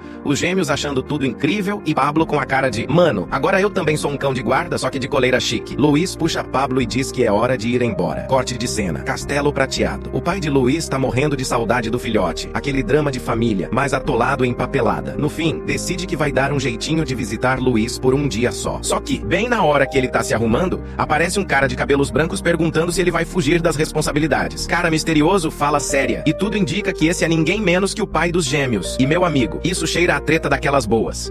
Genelocer tá lá de boa, quando aparece um cara de cabelo branco, o lendário Carlos, pai dos gêmeos e nada menos que um dragão de raios nível 0, além de sucessor ao cargo de um dos anciões. O clima já começa com provocação. Genelocer pergunta o que ele tá fazendo ali e Carlos responde com a cara mais folgada do mundo. Tava entediado, então vim encher o saco. Aí o danado tira do nada uma bola de cristal, porque dragão poderoso também fofoca, e mostra uma imagem do Louis. Carlos manda na lata. Você tá morrendo de saudade dele e ia sair escondido. Genelocer já fecha a cara, mas Carlos continua como se fosse o apresentador do programa Expondo Sentimentos. Genelocer, tentando desviar, pergunta se ele não sente falta dos gêmeos. Carlos dá de ombros e solta. Nem um pouco. Eles gostam mais do Luiz do que de mim. Se ficarem entediados, vão pra casa dele. Afinal, ele cuida melhor dos meus filhos do que eu mesmo. A sinceridade do homem é um tapa sem mão. E ele ainda completa. Além disso, Louis não é um dragão qualquer, né? Foi abençoado com 4 atributos. O menino é praticamente um santo. Se acontecer alguma treta, eu já falei pros gêmeos resolverem tudo com ele, porque o cara resolve problema até dormindo. Genelocer obviamente fica pistola. O clima pesa e ele começa a usar sua magia contra o Carlos. Aquele típico briguinha entre amigos superpoderosos, que podia muito bem destruir uma cidade inteira se ninguém segurasse. Corta a cena. Louis está com os gêmeos e os dois já chegam no modo carrapato carente, chamando, abraçando, dizendo que amam ele. Basicamente uma overdose de afeto dracônico. Louis está lá tentando respirar quando Pablo chega todo orgulhoso, puxando uma carruagem. Agora vai ser mais rápido viajar, ele anuncia como se tivesse acabado de inventar a roda. Louis pergunta qual é o porto mais próximo. Pablo solta. Meio ano de carruagem. Isso se não tiver tempestade. Se tiver aí, um aninho tranquilo. Louis fica com aquela cara de quem acabou de ouvir que o Enem foi adiantado para amanhã. Pablo então solta a pergunta óbvia que ninguém pensou. Você não conhece nenhum dragão por aqui para dar uma caroninha? E Louis, com a maior cara de "ih rapaz", percebe que nem passou isso pela cabeça. Pergunta pra Finn, que também não conhece ninguém. Os gêmeos então, menos ainda. Os dois estão ocupados demais colados nele. Louis pergunta se Pablo conhece alguma lenda de dragão. Pablo diz que conhece algumas, mas nada muito confiável. A melhor opção seria ir até uma cidade próxima para colher mais informações. E é assim que nasce o novo plano. Caçada a um dragão caroneiro. A viagem de carruagem ainda vai demorar, mas pelo menos agora eles têm um objetivo claro. Encontrar um dragão naquele continente e chegar em casa antes de criar raiz no banco da carruagem. A viagem de carruagem segue tranquila, até que o sol começa a se pôr, e o clima fica com aquela vibe de acampamento de RPG. Pablo, que já tá com cara de quem não aguenta mais dirigir, sugere: bora acampar por hoje. Louis concorda de boa, principalmente porque os gêmeos já estão quase capotando. Um deles já tá babando no ombro do outro. Eles param num cantinho estratégico e acendem uma fogueira. Pablo, como bom cozinheiro de acampamento, puxa um churrascão maroto. O cheiro da carne invade o ar e os gêmeos começam a babar igual dois lobinhos famintos. Mal conseguem esperar. Pablo ainda tá finalizando, joga aquele temperinho especial e o aroma fica insano. Louis experimenta e solta um elogio e Pablo, bom, ele fica todo sem jeito, vermelho igual picanha no fogo. Enquanto mastiga, Louis resolve puxar o assunto sério. E aí, sobre aquele tal dragão na vila próxima, qual é a real? Pablo coça a cabeça e diz que, na verdade, ninguém confirmou que era um dragão. Foi só um achismo do povo. Louis fica pistola. Já tava sonhando com um Uber dragão e agora descobre que pode ser só fake news de vila do interior. Pablo então conta direito. Um monstro gigante, do tamanho de uma casa, apareceu destruindo tudo. O rugido dele deixava a galera em pânico. O rei mandou tropas, mas ninguém voltou. E adivinha? A cidade fica exatamente na rota em que eles já estão indo. Então, se for um dragão, sorte deles. Se for um monstro forte, bem, azar. De repente, Louis sente uma presença se aproximando. Pablo já puxa a faca, achando que é bicho vindo. Mas Louis diz: calma, é humano. Um cara aparece na penumbra. Capa, olhar sério. E nome de quem carrega a história: Jacob Truegon. Ele pede pra se esquentar um pouco na fogueira. Louis estranha o sobrenome, mas antes que ele possa falar qualquer coisa, Pablo, no modo segurança de boate, já avisa que tem crianças no grupo e que o cara não pode ficar ali. Jacó só pede desculpas e vai embora. Pablo fica todo orgulhoso, achando que Louis vai dizer: bom trabalho, segurança número 1 do mundo. Mas Louis, do nada, abre os olhos e lembra: Truegon. Esse sobrenome não é qualquer coisa. Uma druideza Truegon foi a responsável por derrotar o pai dele na história original, invocando uma besta mágica de raio surreal de forte. Louis vira pra Pablo e manda: vai, traz esse homem de volta. Agora, Pablo, com cara de quem errou feio, sai correndo. Jacó volta e Louis só encara o cara com aquele olhar de quem já sabe que ele não é qualquer Zé Ninguém. Andar sozinho num lugar remoto assim, você deve ser forte pra caramba, né? Jacó sorri de canto e responde: eu tô sozinho, mas não completamente. Então o clima muda, o ar vibra, uma energia estranha surge e Louis sente um atributo da mente misturado com mana. Jacob começa a brilhar e invoca uma águia colossal de 6 asas. A criatura aparece abrindo as asas como se fosse um mini furacão ambulante. Louis só pensa: pronto, o cara é brabo. E assim, a noite que começou com churrasco e fofoca de dragão termina com a invocação de um monstro celestial no acampamento. Nada mal para uma viagem tranquila. Pablo quase desmaia quando vê aquela águia de 6 asas abrindo o vozeirão no meio do acampamento. O bicho parece uma mistura de águia, tempestade e trauma de infância. Jacó tranquilão diz: relaxa, ela é minha parceira. Criei desde filhotinha. Como se isso fosse deixar alguém menos apavorado com um pássaro que poderia carregar uma carruagem inteira no bico. Louis, curioso, já começa o interrogatório estilo FBI. Pergunta se Jacó tem esposa, irmãos, primos, tios. Árvore genealógica completa. Jacob responde que é só ele e o pai que carregam o sobrenome Truegon. Louis na hora junta os pontos. pontos. Se a druideza que derrotou o pai dele é descendente de Jacó, então basta garantir que o moço aqui não deixe descendentes. Problema resolvido sem precisar sujar as mãos. Ou pelo menos é o plano torto que nasce na cabeça dele. Enquanto isso, os gêmeos, sem um pingo de noção do perigo, chegam perto da águia como se fosse um pombinho fofinho da praça. Jacob entra em pânico. Afinal, a única pessoa que a águia tolera é ele. Só que, surpresa, os gêmeos sobem nas costas da criatura como se estivessem num parque de diversões e a águia aceita de boa. Louis chega, pega os dois pelo colarinho e solta aquele clássico: "Não mexe no bicho dos outros!" A águia então encara Louis. E não é qualquer encarada. É aquele olhar de fera reconhecendo outra fera. Louis solta sua aura de dragão e a águia se prepara para reagir. Jacó tá branco igual papel, achando que vai rolar guerra no acampamento. Só que em vez de ataque, a águia deita de barriga pra cima igual um golden carente. Louis faz carinho nela e Jacob, pasmo, solta. Ela nunca fez isso comigo. Moral da história: até os bichos respeitam o dragão. Na manhã seguinte, Pablo convida Jacó para seguir viagem junto, por ordem de Louis. Já que estavam indo na mesma direção, melhor juntar forças. E também porque Louis tem planos bem particulares. Dentro da carruagem, rola o papo reto. "Pra onde você vai?" pergunta Louis. "Pra Torre Cash", responde Jacob. Exatamente o mesmo destino do grupo. Jacob explica que ouviu boatos de um dragão vivendo na montanha. Louis, por dentro, já sabe. Se tivesse mesmo um dragão lá, Jacob jamais sairia vivo e, consequentemente, nunca teria descendentes. Então, ele já entende que o dragão da história não passa de um monstro poderoso. Louis pergunta por que Jacó quer ir lá e o cara solta com brilho nos olhos: "Meu sonho é domar um dragão. Se eu tiver um ao meu lado, nunca mais vou ter medo de ninguém." Basicamente, ele quer ser o soluço da vida real. Só falta a banguela. Louis junta as peças. O dragão da Torre Cash deve ser, na verdade, o Tigre do Trovão, uma fera lendária. No futuro, esse tigre vai fortalecer os descendentes de Jacó a ponto de derrotar o próprio pai de Louis. É tipo um spoiler do destino jogado na cara dele. Louis respira fundo, olha pro rapaz e diz: "Sonho maneiro, cara." Já Pablo, ouvindo tudo, solta um suspiro dramático e manda: "Meus pêsames." Finalmente, depois de dias de viagem, o grupo chega na montanha Cash Tower. Jacob é o primeiro a acordar e, todo animadão, solta: "Um lindo dia pra domar um dragão." Louis, ainda espreguiçando, responde: "Até um dragão acordaria de bom humor num tempo desse." Mas aí ele percebe algo estranho. Cadê os gêmeos? Jacó diz que quando levantou,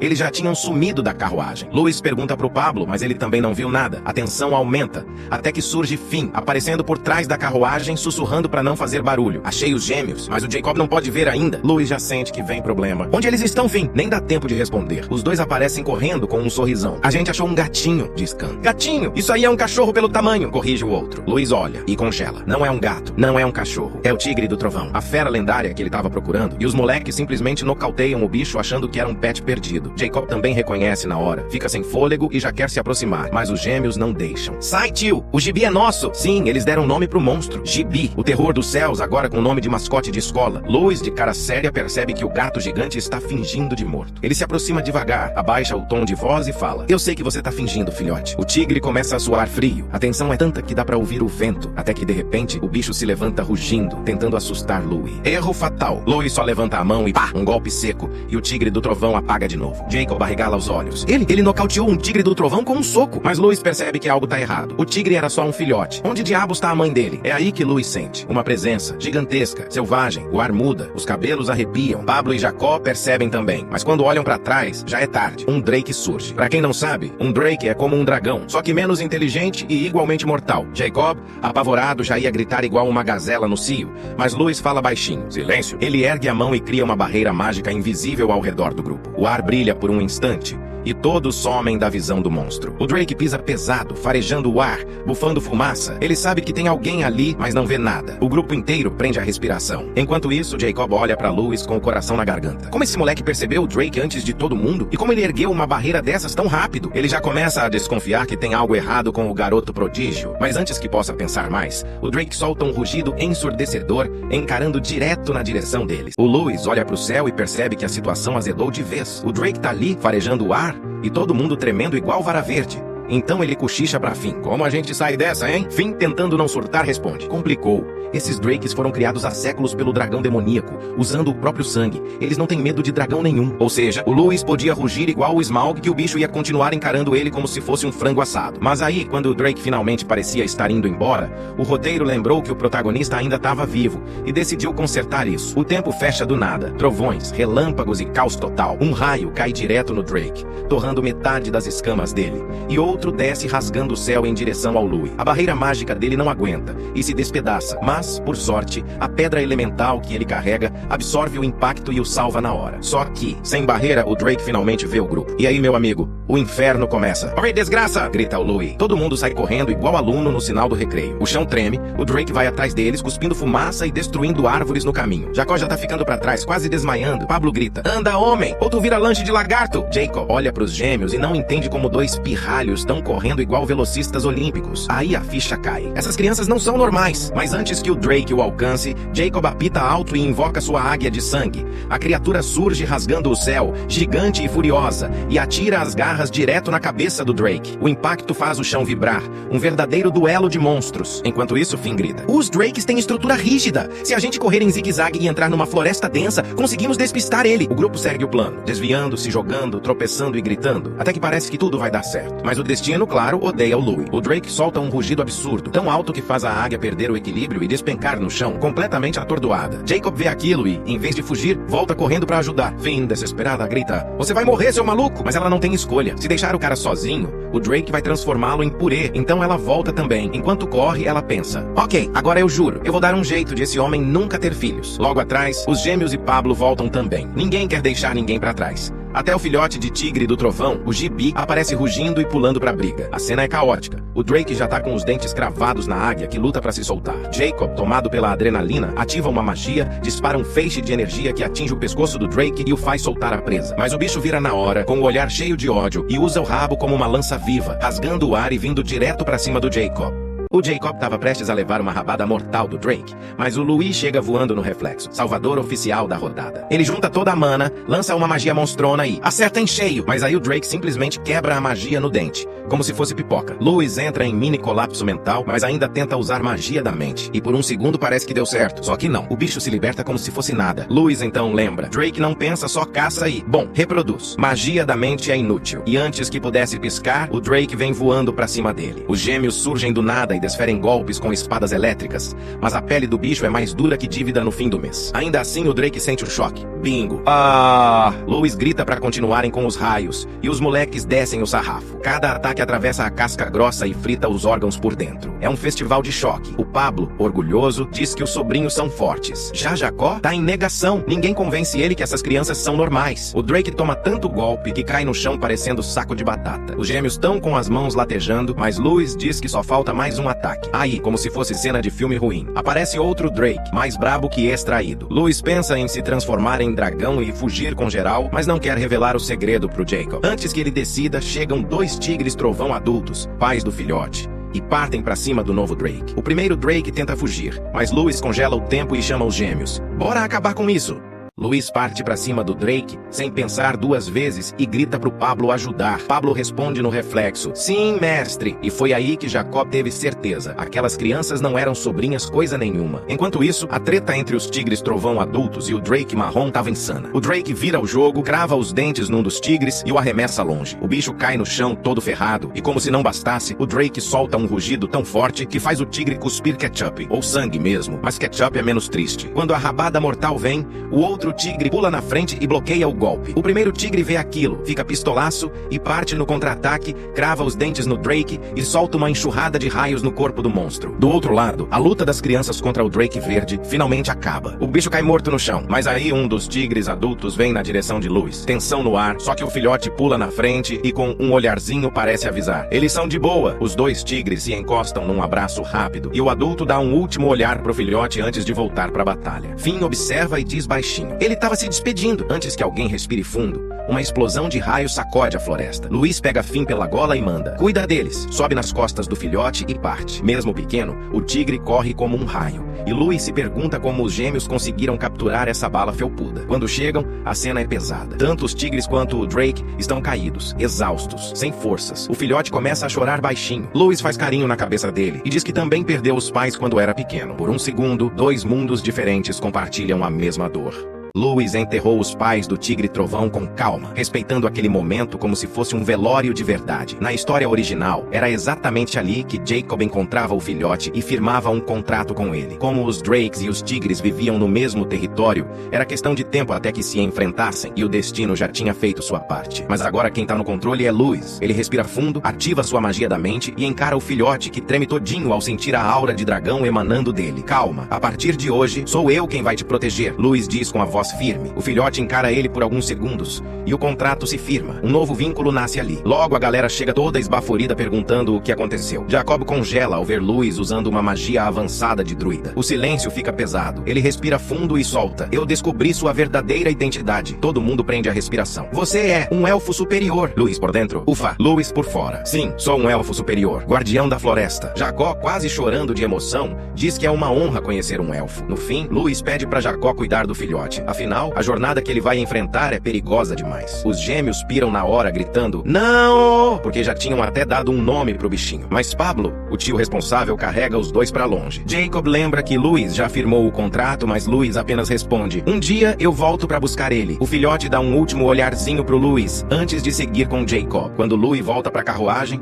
os gêmeos estão com a maior cara emburrada da história. Ele suspira, tira 2 elixires mágicos, entrega pros dois e pronto, caras felizes de novo. Criança é assim mesmo. Depois de meio ano de viagem, Luis e a turma finalmente chegam no porto que conecta o continente de neve ao continente natal deles. Os gêmeos ficam de queixo caído com a quantidade de gente circulando por ali. É uma mistura de raças, culturas e cheiros que parece uma feira mágica. Eles ficam apontando pra tudo igual 2 macaquinhos hiperativos, até pra uma furry que fica toda constrangida com a atenção. Finn explica com calma que aquele é um dos portos mais movimentados do mundo, ponto de passagem entre continentes. Por isso tem gente de tudo quanto é canto. Luis abre a cortina da carruagem só pra dar uma olhada, e os gêmeos começam a gritar no ouvido dele, apontando para cada detalhe que aparece. Resultado, Luis surta e começa a dar cascudo nos dois, que por sua vez acham tudo engraçado e ficam ainda mais felizes por deixá-lo irritado. Pablo, o motorista, tio, oficial, leva todo mundo até uma taberna que dizia conhecer. Assim que entram, uma moça aparece para atender e reconhece Pablo. Tio! Pablo franze a testa. Quem é você? Sou eu, Moana! A ficha cai e ele fica todo emocionado. Caramba, cresceu mesmo. Moana chama a irmã Lucia. E quando ela aparece, Pablo manda logo aquele: "Você tá linda, já tá pronta pra casar." O cara não perde tempo. Atacante nato. Pablo pergunta pelos pais das garotas, mas elas respondem que os dois morreram há 3 anos, atropelados por uma carruagem. Pablo lamenta, dizendo que queria ter estado lá pra protegê-las. As irmãs, no entanto, explicam que herdaram o lugar e estão tocando a taberna muito bem. Quando elas perguntam quem são as crianças, Pablo solta: "Meus sobrinhos." As duas olham pros gêmeos lindos, olham pro Pablo e mandam na lata: "Impossível." Chamaram o homem de feio na cara dura. As irmãs ficam encantadas com a beleza dos gêmeos e prometem fazer um jantar caprichado pra eles. Depois de comerem até ficarem quase em coma alimentar, todo mundo vai pro quarto descansar. Luis pergunta a Pablo como conheceu os pais das garotas, e ele explica que eram companheiros mercenários. Depois, eles se apaixonaram, tiveram as filhas e abriram a taberna. Luis então manda Pablo ir procurar um barco pra irem embora logo, mas o grandão tenta enrolar, pedindo pra dormir um pouco. Luis ativa a aura de dragão, TM, e só com o olhar faz Pablo sair correndo feito um coelho assustado. Antes de dormir, Luis manda Finn ir junto com Pablo. Os gêmeos, dormindo igual pedra. Ele suspira, se joga na cama e finalmente tira um cochilo decente depois de meses de estrada. O Luis desce para tomar café da manhã e já encontra os gêmeos e o Pablo sentados na mesa, parecendo 3 cachorros esperando o dono abrir o pacote de ração. Ele se senta e pergunta pro Pablo se conseguiu o barco. Pablo confirma. O navio sai em 2 semanas, só que tem um detalhe: o bendito elixir ele não conseguiu. Luis já esperava, afinal tem humano que morre sem nem sentir o cheiro de um elixir. Os únicos que estocam isso são dragões. E embora a comida humana seja gostosa, para filhote de dragão em crescimento é praticamente comer vento. A viagem de barco vai demorar 2 meses, mas Pablo diz, cheio de confiança barata, que vai dar um jeito. Nesse momento, Moana chega e simplesmente joga um frango assado inteiro na mesa. Zero cerimônia. Enquanto devoram o frango, Pablo comenta que Lúcia é uma ótima cantora. As duas meninas ficam com a cara meio caída. E Luis, percebendo tarde demais, dá um soco nas costas de Pablo para avisar o jumento. Ele pergunta o que houve, e Moana responde que Lúcia não canta mais. Pablo fica confuso, mas antes que possa perguntar mais, chega um grupo de abestalhados gritando que os MVPs da pousada chegaram. A galera abre espaço e aparece um loiro todo arrumadinho mimadinho,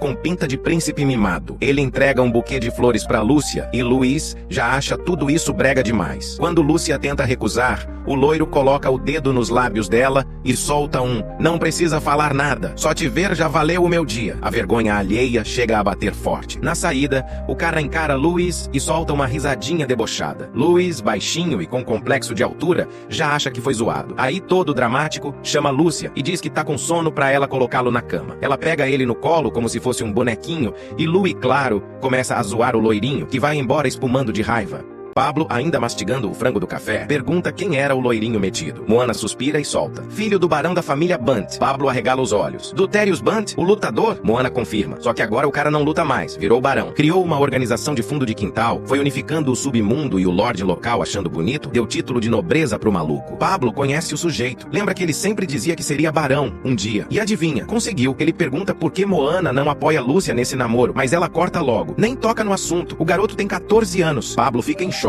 O moleque parece ter 20. Mesmo assim, ele insiste, e Moana praticamente expulsa ele da conversa. Mais tarde, Pablo aparece no quarto das crianças e avisa Luiz que encontrou lojas que vendem elixir. Luiz quer sair na hora, mas os gêmeos também querem ir. Ele nega, e começa o show de birra nível criança mimada em fila de brinquedo. Lúcia e Moana chegam com roupas de frio pros pequenos, culpando Pablo por deixá-los no vento. Mal sabem que dragão não sente frio nem se dormir num iglu. Os gêmeos ficam com as meninas e Luiz e Pablo vão caçar elixir. Andam a tarde toda em nada, até que vem uma muvuca. O loirinho da pousada tá brigando com um cara no meio da rua. O rival zoa: "Você nunca vai conquistar a Moana, ela gosta é de cabra macho igual eu." Os capangas puxam espada, mas o cara da gangue rival avisa: "Se puxar isso aí, é guerra com a facção Demon." Pablo chega e manda os dois lados pararem com a palhaçada. Demon, o líder rival, manda ele seguir viagem. Pablo fica irritado: "Só passaram 10 anos e ninguém mais me reconhece?" Nesse momento, um capanga o reconhece. Pablo foi quem salvou o pai do loirinho no começo da carreira. O loirinho agradece e Demon diz ser uma honra conhecer uma lenda. Só que Luiz sente uma aura pesada vindo dele. Demon vai embora como quem não quer nada e Luiz solta: "Esse cara vai dar problema."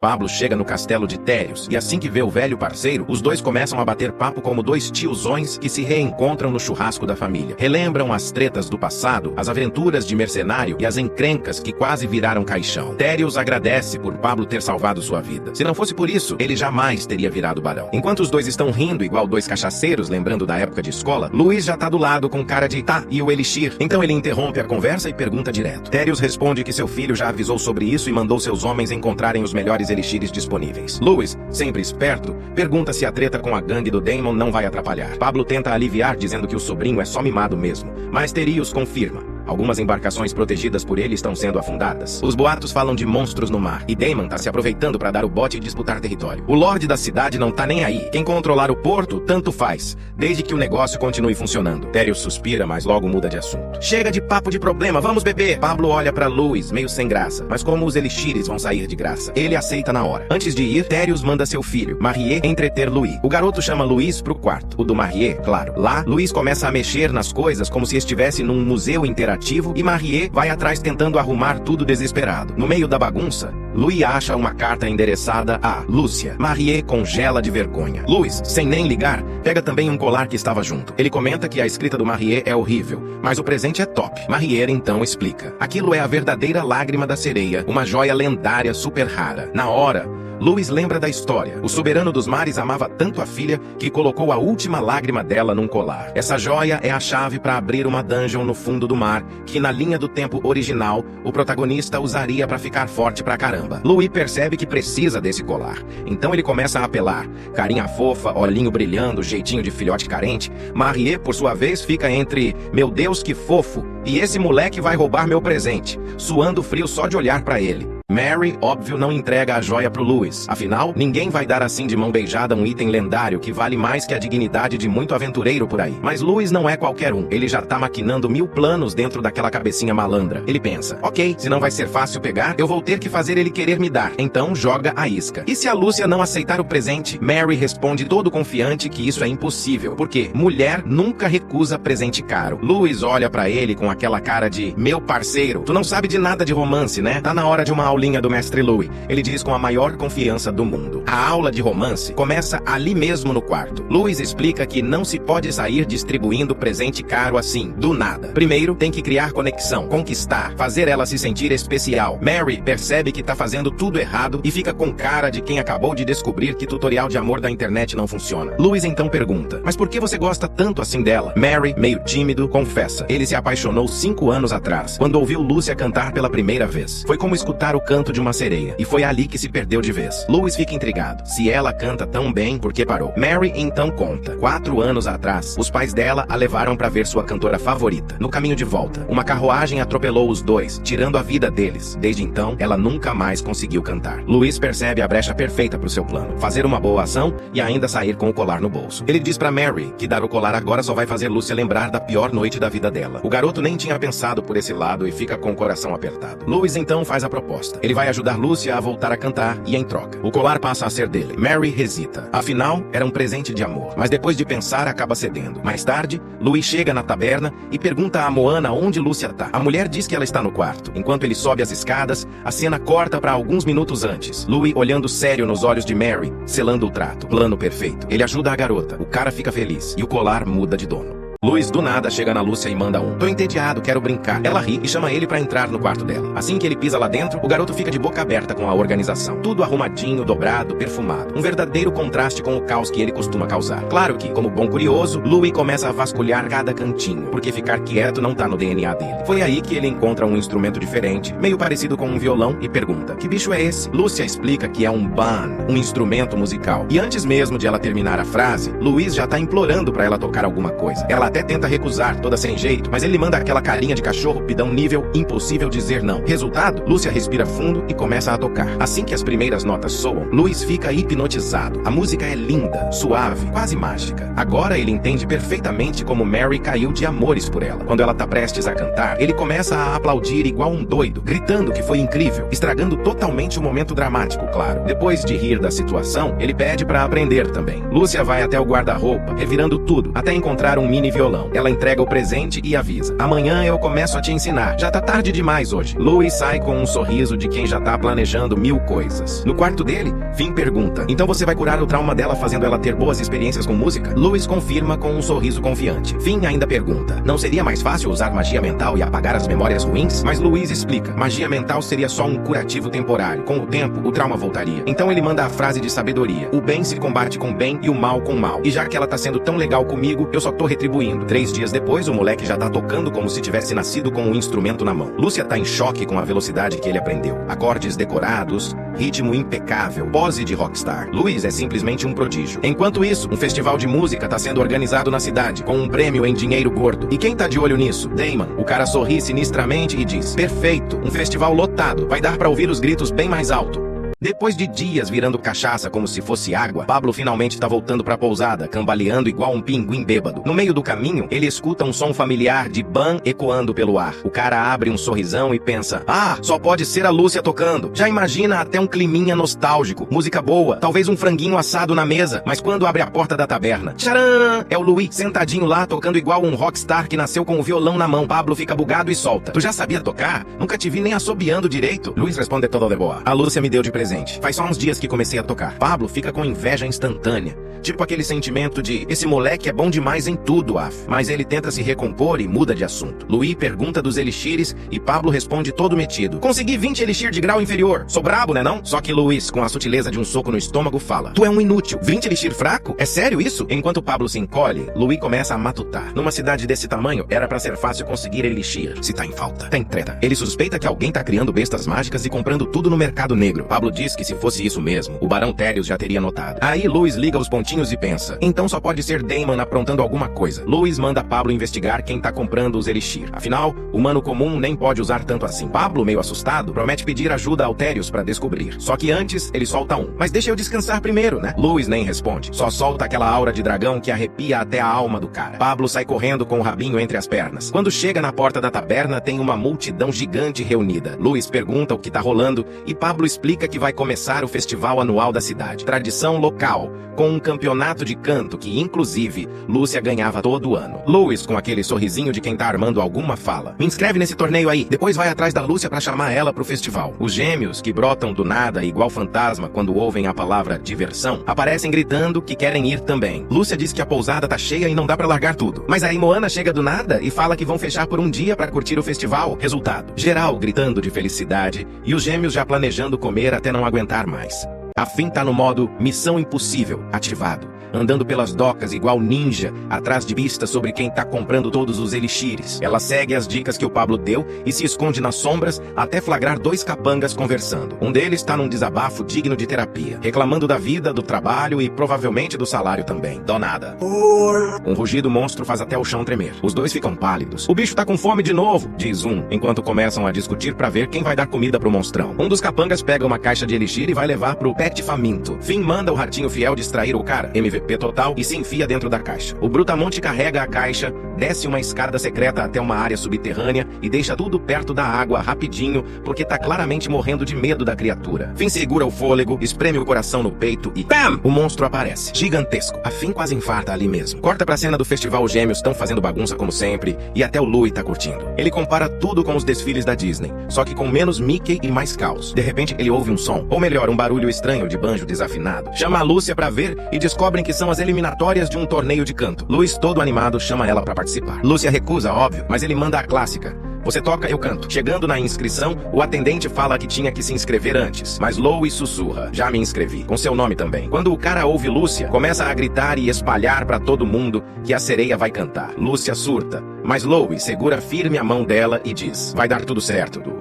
Louis sobe no palco já no estilo estrela do show e solta no microfone: parabéns, galera, vocês aguentaram bem esse show de horrores até agora, mas agora vão ouvir música de verdade. O cantor anterior fica boladíssimo, mas antes que possa responder, Louis chama: bem, Lúcia! Quando o público vê que a sereia vai se apresentar, todo mundo entra em modo torcida histérica. Gritos, gente suando, alguns quase desmaiando. Lúcia começa a tremer de nervoso, mas Louis segura a mão dela e ativa sua magia da mente, deixando-a calma sem entender nada. O organizador traz uma cadeira e Louis avisa que ele canta e ela só toca. A plateia dá aquela murchada. Ninguém queria ouvir um garotinho. Eles vieram pela estrela do mar. Lúcia pergunta qual música ele quer. Ele responde firme e ela começa a tocar. Assim que Louis solta a primeira nota, silêncio total. A voz dele parece coisa de anjo caindo do céu. Aos poucos ele aumenta a intensidade, canta como se estivesse numa ópera e a plateia começa a chorar de emoção. Lúcia acompanha no ritmo e Louis finaliza com um agudo digno de final de novela mexicana. A plateia explode. Um tiozão, no auge do entusiasmo, até tira a camisa. O organizador tá de boca aberta, sem acreditar que apareceu alguém tão bom quanto Lúcia. Enquanto todos vibram, ela fica quieta. Claramente não tá curtindo muito. Quando voltam pra casa, os gêmeos e Moana ficam chocados. Ninguém sabia que Louis cantava daquele jeito. Mas Lúcia apenas sobe as escadas dizendo que vai descansar. Moana percebe algo errado e vai atrás. No quarto, Lúcia pergunta se Moana a odeia, porque foi por causa dela que os pais delas morreram. Moana dá um tapa, de leve, tá? E diz que os pais escolheram salvar Lúcia, e que ela também vai protegê-la pra sempre. As duas choram e se abraçam com Moana dizendo que quer ver Lúcia no palco mais vezes. Do lado de fora, Louis escuta tudo escondido e sussurra: meu plano tá funcionando. Mas quando ele volta pro quarto, choque total. Finn tá caída no chão, toda machucada. Com voz fraca, ela tenta dizer algo sobre aquele homem, mas desmaia nos braços dele. Pablo invade o armazém onde a fera mágica supostamente está escondida, e os capangas responsáveis ficam com cara de quem viu a sogra pelada, em choque total. Ele vê as caixas de elixir e já solta: beleza, quem vai me contar o que estão tramando aqui? Os caras ficam calados, então Pablo agarra um pela gola, com aquele jeitinho carinhoso de quem tá prestes a dar um soco e fala: melhor abrir a boca agora, porque eu ainda tô calmo. De repente, Damon aparece, todo sorridente de vilão clássico, e pergunta o que tá acontecendo. Pablo não perde tempo: por que você tá escondendo todos os elixires da cidade aqui, hein? Damon, cínico, responde que tudo foi comprado legalmente e que vai exportar para outro continente. Pablo revira os olhos, ninguém acredita nisso, e decide revistar o lugar. Vai direto para a porta do porão e desce as escadas preparado para encontrar um monstrão. Mas lá embaixo tá vazio. Damon explica com cara de santo que aquele espaço era usado para construir barcos, quando a cidade era só uma vila. Pablo sabe que tem treta ali, joga o martelo no escuro esperando ouvir um rugido, mas nada. Mesmo assim, ele vasculha até o fim do túnel e continua sem achar nada. Damon então solta um aviso bem ameaça disfarçada: eu já procurei também,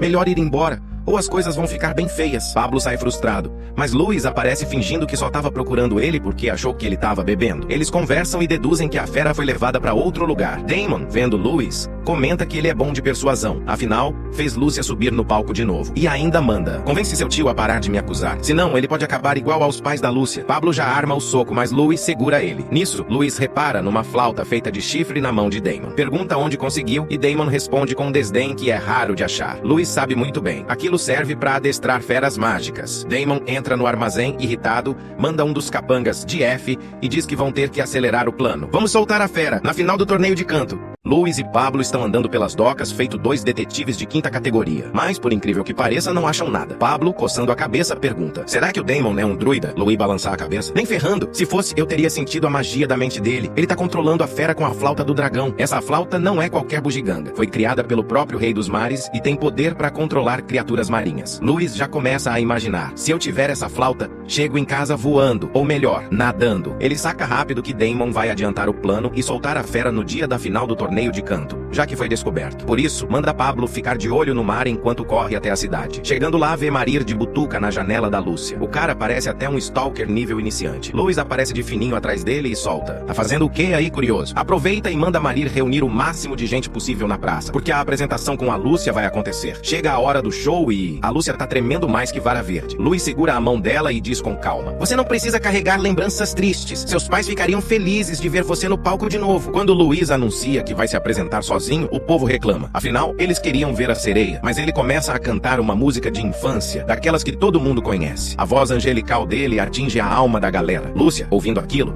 lembra dos pais cantando a mesma canção pra ela. As lágrimas vêm, mas junto vem a coragem. Ela sobe no palco e começa a tocar ao lado de Louis. A multidão vai à loucura. A irmã dela se emociona. Marir começa a chorar como um bebê. E assim, Lúcia finalmente vence o medo de subir nos palcos. Damon chega de barco no porto todo cheio de si, mas quem tá lá esperando é Pablo, com sangue nos olhos e o punho coçando pra bater em alguém. Assim que Damon pisa no cais, Pablo já avança, mas o vilão dá aquele sorrisinho de deboche e solta: você é igualzinho aos pais da Lúcia, sempre na minha cola, e se continuar assim vai acabar igual eles. Na hora, Pablo explode de raiva: então foi você que armou a morte deles? Ele parte pra cima igual um touro desgovernado, mas Damon defende fácil e o joga pra trás como se estivesse lidando com uma criança birrenta. Os capangas cercam Pablo e Damon, todo confiante, pega o chifre de dragão e começa a caminhar até o mar. Mas antes que ele possa fazer qualquer coisa, Louis aparece. Show de talentos tá rolando na praça, mas se quiser a gente resolve no ringue mesmo, ele diz com aquele sorriso provocador. Damon revira os olhos: vai brincar, pirralho? Tô mais afim de quebrar alguém na porrada mesmo. Damon puxa suas adagas e parte pra cima, lançando um ataque rápido, mas Louis ergue uma barreira mágica e bloqueia tudo. Damon empalidece na hora, já sentiu que tá lidando com alguém perigoso. Louis contra-ataca com um soco seco. Damon até defende, mas voa direto pra parede. Você é mais forte que o Pablo, hein? Louis diz estalando os dedos. É aí que a água começa a borbulhar. A fera marinha surge com um rugido ensurdecedor e parte pra cima de Louis. Ele desvia no reflexo. Se aquilo acerta, já era. A criatura fica ao lado de Damon, protegendo-o. Damon sopra o chifre, mandando a fera atacar. Mas o bicho só fica parado com cara de quem não entendeu nada. Louis percebe na hora: o monstro ainda não tá totalmente treinado. Então ele usa magia mental e dá a ordem pra criatura atacar o Damon. A serpente do mar surge das profundezas com a bocarra aberta e engole o Louis de uma vez só. De dentro da serpente, uma luz explode e Louis aparece em sua forma de dragão, abrindo a mandíbula do monstro com as patas como se fosse uma tampa de panela. Agora é hora de descer o cacete! Ele imbui os punhos com magia e mete a porrada na serpente, que afunda no mar igual cocô na privada. Mas o dragão não tá satisfeito não. Louis avança e dá um socão na cabeça da criatura, começando um combo de golpes digno de final de anime. Pra finalizar, ele agarra o rabo da serpente, começa a girar igual um Beyblade humano, ou melhor, dracônico, e cria até um redemoinho gigante. A serpente é arremessada pelos ares e cai em cheio em cima do Damon, esmagando o vilão no porto. Louis emerge do mar e volta à forma humana, estalando o pescoço. Tava precisando desestressar. Damon tenta pegar o chifre do rei do mar, mas Louis chega primeiro. Ele tenta tocar. Nada. Pablo começa a rir na cara dele. Cadê o som, Mozart? E pra piorar, o chifre se quebra todo por causa da queda do Damon. Louis ainda pergunta se dá pra colar com Super Bonder, mas o negócio se despedaça de vez. Nesse momento, a serpente acorda a pistola. Louis sente até o fiofó trancar. A criatura, agora sem controle, age só pelo instinto e parte atrás deles como se tivesse devendo no Serasa. Eles correm, mas de repente a serpente vira na direção das luzes da cidade e Louis sente o desespero bater. Se esse bicho chega chega lá, já era. Luis e Pablo disparam atrás da fera. Do nada, Finn aparece como se tivesse saído de uma missão ninja. Luis nem pensa duas vezes. Finn, encontra os gêmeos e traz eles aqui agora. Vamos precisar de todo mundo para parar essa desgraça. E assim começa a corrida contra o tempo antes da serpente transformar a cidade em purê.